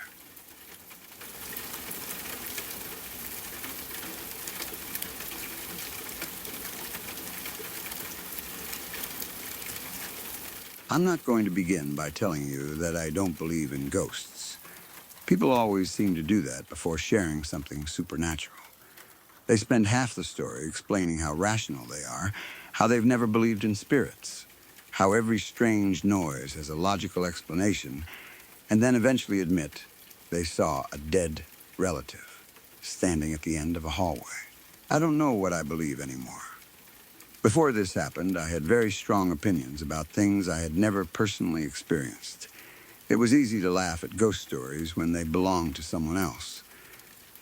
After what happened at my grandfather's house, I'm not so confident. This started in November of 2021, when my family finally decided to sell the old house my grandfather had left behind near a small coastal town. Calling it a coastal farmhouse makes it sound much nicer than it really was. That's probably what a real estate agent would call it before adding $50,000 to the asking price. In reality, it was a tired old house with 2 small rooms downstairs, low ceilings, an upstairs bedroom that became unbearably hot every summer and freezing every winter, and a backyard dominated by an apple tree nobody in the family actually liked. Despite being near the coast, you couldn't even see the ocean from the property. If you climbed onto the rear section of the roof, leaned dangerously far to one side, and looked between 2 pine trees, you could confirm that the ocean still existed. That was about the best view the house offered. My grandfather, Walter, had lived there for most of his life. He died in 2008. When he was alive, he treated the house less like his home and more like something he had been assigned to protect. He was constantly fixing something. A loose board, a gutter, a hinge, a crack in the retaining wall. If the weather was decent, he usually sat outside beneath the apple tree on a small wooden stool. I can still picture him perfectly. Faded navy baseball cap, gray cardigan, 3rd button missing, heavy work pants, old boots. He had also lost the tip of his left index finger when he was young. Apparently, he had been working at a lumber mill and got his hand too close to a planer. It wasn't a dramatic injury to look at. The fingertip was simply shorter than it should have been. Still, as a child, I found it fascinating. Walter had another strange habit. He refused to use a normal key ring. Instead, he threaded all his keys onto a loop made from green insulated electrical wire. Nobody understood why. If you gave him a proper metal ring, he would remove the keys and put them back on the wire. It was just one of those little things people accepted about him.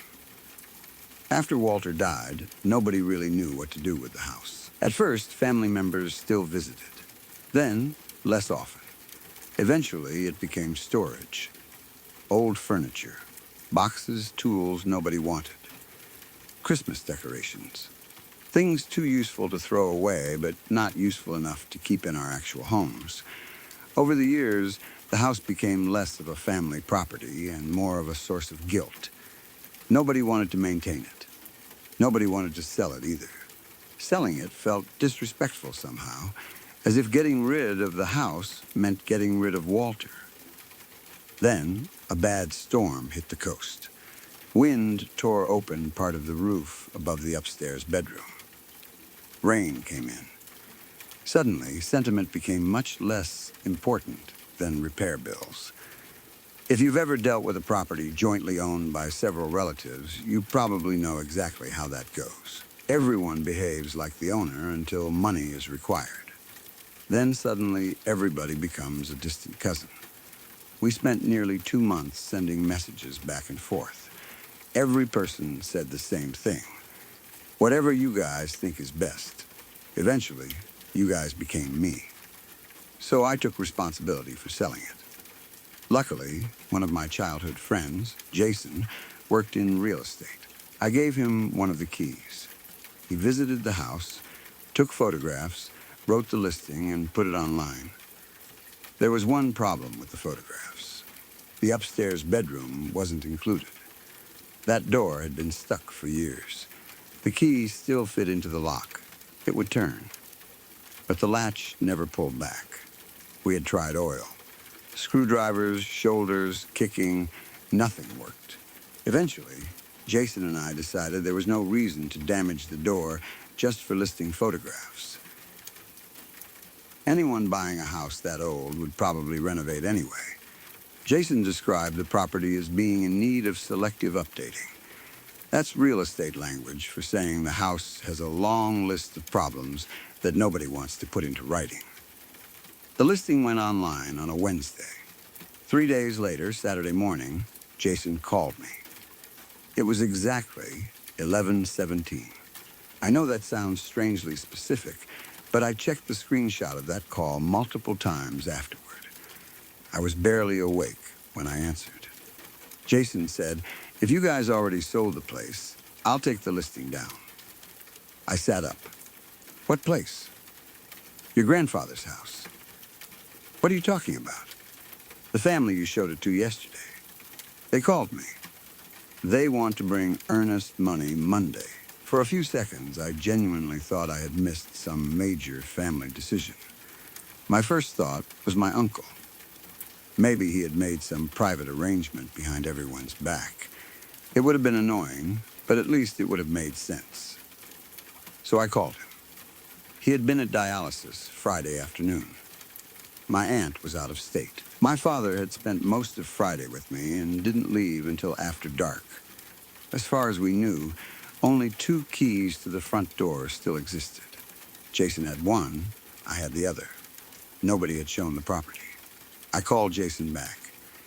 "You've got the wrong house." "I don't think so. Maybe those people looked at another listing.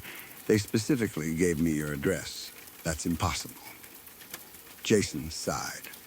"Then let's meet them there and figure it out before they put money down on a house they didn't actually see." We arranged to meet that afternoon. The potential buyers arrived first.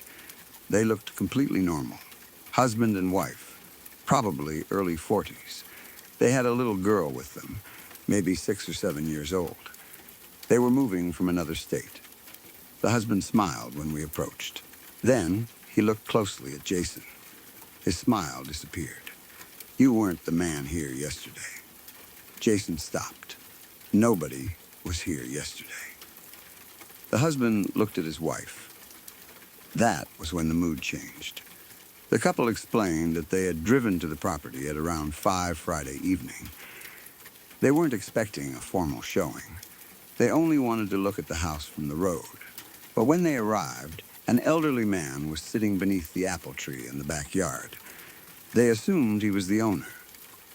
The husband said they called out and asked whether the house was the one being sold. The old man stood up. Then he waved them toward the house and said, "Come on. We've been expecting you." At first, I still wasn't frightened. I simply assumed another relative had gotten involved without telling anyone. Human beings are very good at doing that. We will accept almost any explanation as long as it allows reality to remain normal. The husband said the old man showed them around for nearly 30 minutes. He didn't try to hide the problems. Actually, he did the opposite. He pointed out 3 loose black and white tiles beneath the kitchen window. He explained that the chimney flashing leaked on the east side and warned them that replacing a few roof shingles wouldn't solve the problem. Then he asked them not to remove the apple tree. According to him, its roots were helping stabilize an old fieldstone retaining wall behind the property. All 3 things were true. I remembered those loose tiles from childhood. The chimney leak was something only somebody who had climbed onto the roof would know about. And Walter had always insisted that the apple tree was helping hold the retaining wall together.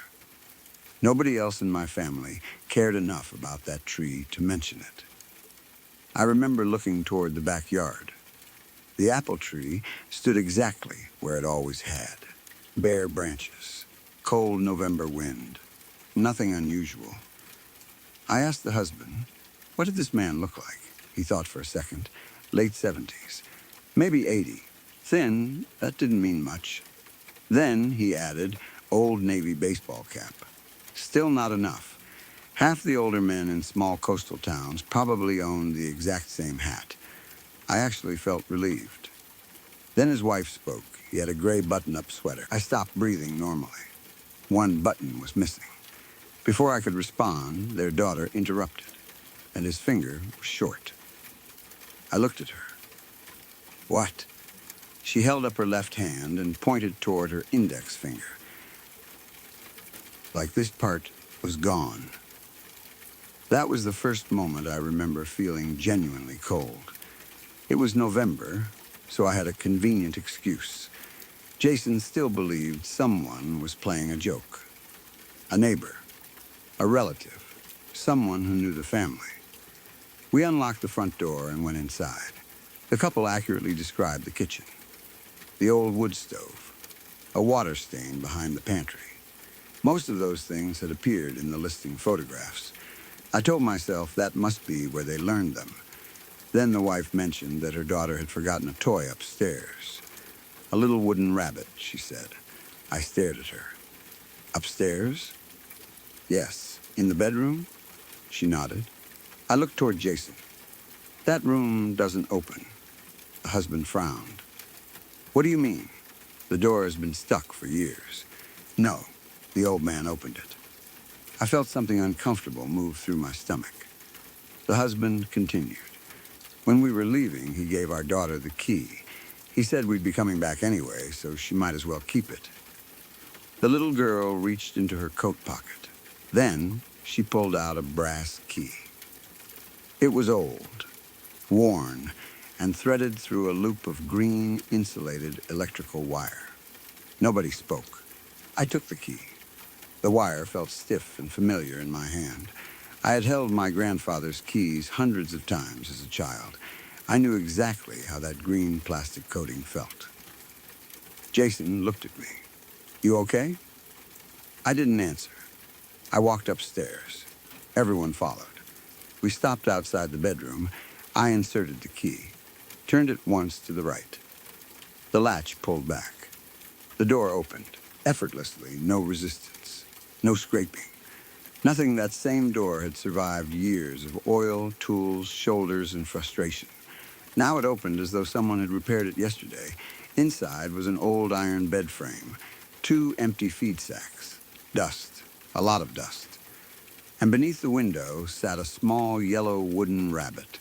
The toy was clean, new. Everything around it looked untouched for years. For some reason, I immediately searched for footprints. I think my brain had decided that if something impossible was happening, it should at least follow horror movie rules.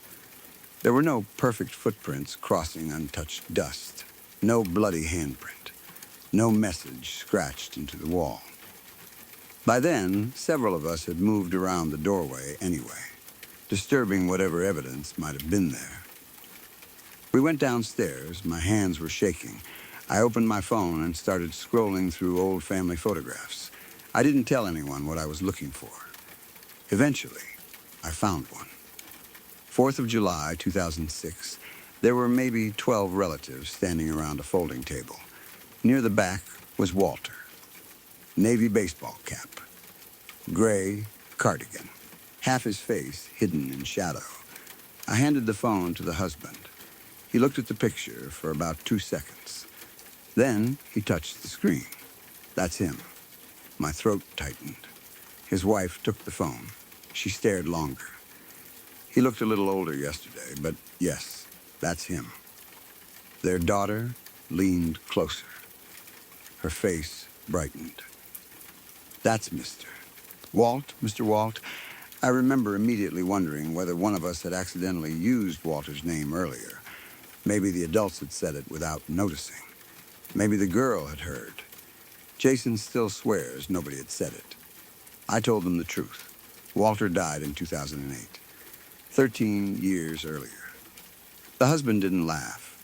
He didn't accuse us of trying to scare them. He simply looked down. Then he seemed to realize I was still holding the brass key. After a few seconds, he quietly said, "Then I think you should probably keep that." They didn't finish the tour. Honestly, I expected never to hear from them again.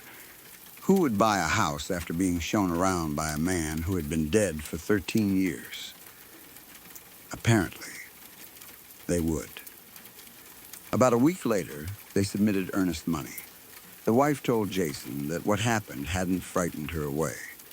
If anything, she said she felt as though the family had been personally invited into the house. My relatives liked them. Their offer was slightly lower than another one we received, but they wanted to restore the property instead of demolishing it or converting it into a vacation rental. They also promised to keep the apple tree. We accepted. At the closing, Jason tried making a joke. "I didn't actually show you the house, but I'm still taking my commission." The husband smiled, then said, "What about the old guy who did the actual work?" Nobody laughed. The title agent looked around the room as if she had missed something. The sale went through. And for a while, that was the end of it. The family still owns the house today. They repaired the roof, fixed the chimney, painted the exterior trim. Their daughter moved into the upstairs bedroom. The apple tree stayed. Last summer, I visited them. I hadn't been back since the sale, and I was curious to see what they had done with the place. From the road, it looked better than it had in years. Fresh roof, painted trim, clean windows. The apple tree was covered in fruit. 2 branches were so heavy that they had been supported with wooden boards. The family welcomed me warmly. The husband walked me around the property, explaining the repairs. His wife made coffee. Inside, the kitchen felt warm and lived in. Family photographs covered the refrigerator. Someone had left a half-finished jigsaw puzzle on the dining table. Shoes were near the door. A backpack hung from a chair. Nothing felt haunted. Nothing even felt uncomfortable. The only strange thing was the way the couple reacted when I mentioned Walter. I asked whether the house had caused them any problems. The husband said, "Nothing you wouldn't expect from a place this old." Then, immediately changed the subject and asked whether I was still working at the same job. Later, I commented that Walter would have been happy they kept the apple tree. His wife stood up in the middle of my sentence. "Do you want pie?" I looked at her. "What? I have pie." It was obvious she wanted the conversation moved somewhere else. I let it go. Then I asked how their daughter liked the upstairs bedroom. "She loves it," the husband said quickly. His wife immediately began talking about school. Teachers, friends, grades, anything except the room. I told myself I was imagining things. After all, these people had purchased a dead man's house after being shown around by someone who looked exactly like him. Maybe they had simply grown tired of discussing it. Maybe neighbors knew the story. Maybe relatives had asked too many questions. People don't necessarily want the strangest thing that ever happened to them to become their entire identity. Eventually, I finished my coffee. Before leaving, I asked one last question. I tried to make it sound casual. "Does your daughter still remember Mr. Walt?" Silence. The husband looked at his wife. His wife looked down at the cups. Nobody answered immediately. Finally, the husband said, "Kids say all kinds of things." That wasn't an answer. His wife collected the empty mugs. Then she asked whether I wanted to see the retaining wall before I left. I said sure. Their daughter was outside. She sat cross-legged in the grass beneath the apple tree. The same yellow wooden rabbit from that locked bedroom sat beside her. She was older now. Taller, otherwise, she looked exactly like any child enjoying a quiet summer afternoon. Her parents stopped near the house to inspect a downspout with me. Then I continued toward the retaining wall. As I passed beneath the apple tree, the girl looked up. She smiled. I smiled back. I probably should have kept walking. Instead, I decided to make a joke about the thing her parents had obviously been avoiding. I nodded toward the house. "So, how's Mr. Walt?" Her smile disappeared immediately, not gradually. 1 second, she looked like a child politely smiling at an adult. The next, she looked irritated, almost offended. She tilted her head. Something about the expression didn't belong on her face. I stopped walking. For a second, neither of us spoke. Then she answered. Her voice was low. Rough, it sounded nothing like the little girl who had smiled at me moments earlier. "I was never your grandfather." My entire body went cold. I stared at her. "What?" Her face relaxed. She looked like herself again. "What?" Now her voice was normal. High, young, I looked toward her parents. They were still near the house. Neither seemed to have heard. I looked back at the girl. She picked up the wooden rabbit. "Did you say something?" she asked. I didn't answer. I left. I didn't tell her parents what happened. Not then. For 3 nights, I barely slept. That sentence repeated in my head. I was never your grandfather. Not. Your grandfather is gone. Not. Walter isn't here anymore. I was never your grandfather. I eventually called Jason. At first, I only asked whether he still had the original listing photographs. He said yes. I asked him to send all of them, not the compressed versions from the real estate website. The originals. He thought I was being weird, but he sent them. I went through every photograph. Kitchen, exterior, living room.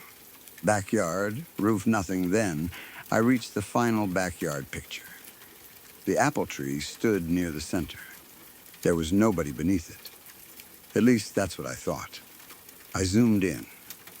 Near the base of the trunk, partly hidden behind a low branch, was something gray.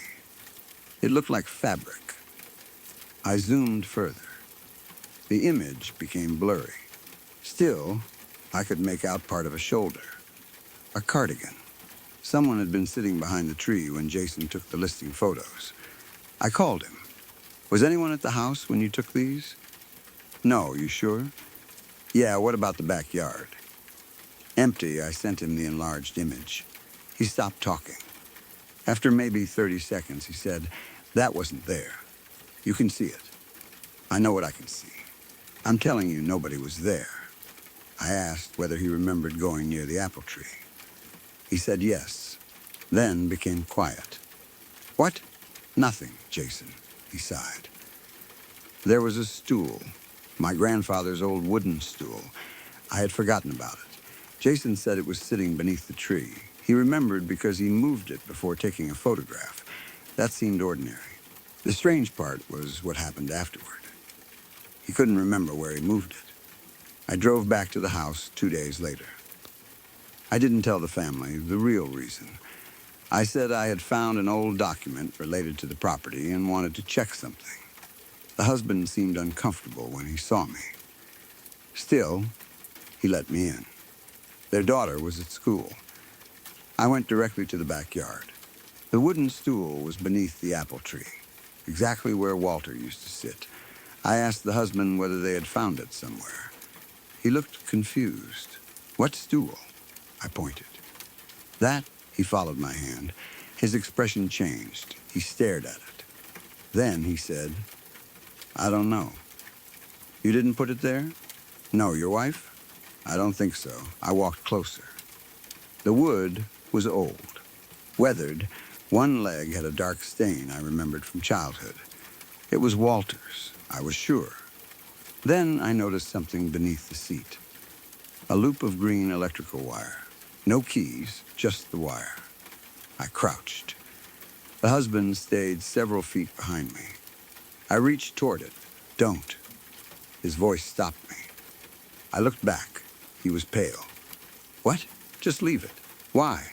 He didn't answer. Then I realized he was staring toward an upstairs window. The daughter's bedroom. The curtain moved. Nobody was supposed to be home upstairs. I stood. "Is your wife here?" "No." "Anyone else?" "No." The curtain moved again. Slowly, like someone standing behind it had released the fabric. The husband whispered, "Please leave." There was enough fear in his voice that I didn't argue. I walked back through the house. At the front door, I stopped. "You know something." He looked exhausted. "We bought the house. What does that mean?" "It means this is our problem now. You have a child here." His jaw tightened. "I know." "Then tell me what's happening." He looked past me toward the stairs. Finally, he whispered, "Sometimes she talks to someone." "Your daughter?" He nodded. "Who?" "She says, Mr. Walt." My stomach tightened. "But?" He swallowed. "Sometimes she says it isn't Mr. Walt." I thought about the apple tree, the key, the missing fingertip, the cardigan, the voice coming from his daughter. "What does she say it is?" The husband looked at me. "She won't tell us." I asked if they had considered leaving. He laughed once. There was no humor in it. "We did." "What happened?" "We stayed at a hotel." "And?" He stared toward the backyard. At 3 a.m, someone knocked on our room door. I didn't want him to continue. He did. Our daughter opened it before we could stop her. "What was outside?" "Nobody." He paused. "Just the wooden rabbit." I left. I haven't returned since. A few weeks ago, I received something in the mail. There was no return address. Inside was an old photograph, black and white. At first, I didn't recognize the house because it looked newer, but it was Walter's house. Same roofline, same backyard, same apple tree, although much smaller. There were several people standing outside. I didn't recognize any of them. Someone had written a date on the back. 1948. Walter would have been a child. I looked at the photograph again. There was an elderly man sitting beneath the apple tree. Navy-colored cap, or at least dark enough to look similar in black and white. Cardigan, thin body. One hand resting on his knee. I grabbed a magnifying glass. His left index finger ended early. The tip was missing. That made no sense. Walter lost his fingertip at the lumber mill when he was a young adult. He could not have been an elderly man in 1948. Then I noticed something else. Behind the old man stood a little girl, maybe 6 or 7 years old. She was holding a wooden rabbit. I turned the photograph over. Below the date was a sentence I hadn't noticed before. The handwriting was faint. 3 words. Not Walter, either. I called the current owners. Nobody answered. I tried again the next morning. The number had been disconnected. I called Jason and asked him to check the property records. He called back an hour later. The family still legally owns the house, but neighbors told him they haven't seen them for several weeks. Their car is gone. Nobody knows where they went. I considered contacting the police. Maybe I still should. The problem is that I have no idea what I would tell them. A dead man showed a family around an old house. A child spoke in a strange voice. A stool appeared beneath a tree. None of it proves anything.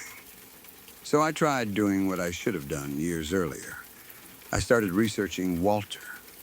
Not just family memories, actual records. Birth certificate. Employment records. Photographs, everything. Walter existed. His history was normal. Born in 1931. Worked at the lumber mill. Married my grandmother.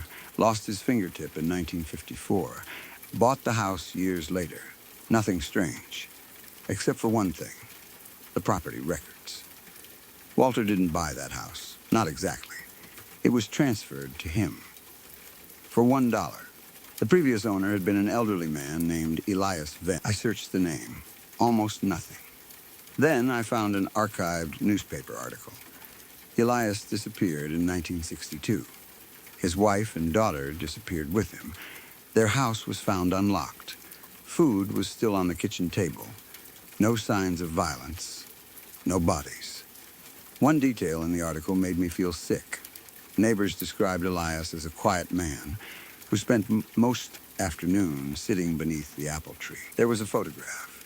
He wore a dark baseball cap, a gray cardigan, and his left index finger ended at the first joint. I stared at that photograph for a long time. The face was not Walter's. That almost made it worse, because suddenly I understood what the little girl had said. I was never your grandfather. Whatever showed the buyers around wasn't Walter. It only looked like him. Maybe it had looked like Elias before that. Maybe before Elias it had warned someone else. I don't know what it is, I don't know what it wants, but I think the house has always had an owner. And I don't mean the person whose name appears on the deed. The family that bought it is still missing. Jason drove past the property yesterday. He called me immediately afterward. There was a new sign outside. For sale. Neither Jason nor his agency listed it. The sign has no phone number. No company logo. Only those words. He didn't stop. I told him that was probably smart. Then this morning, someone left a voicemail on my phone. No number. No caller ID. Just a message. At first, there was only wind. Then the sound of leaves moving. After several seconds, an elderly man spoke. The voice sounded exactly like Walter. Warm, familiar, the voice I remembered from childhood. Come on. Pause. We've been expecting you. Then a little girl laughed somewhere in the background. And another voice, low and rough, whispered, this time, bring the key.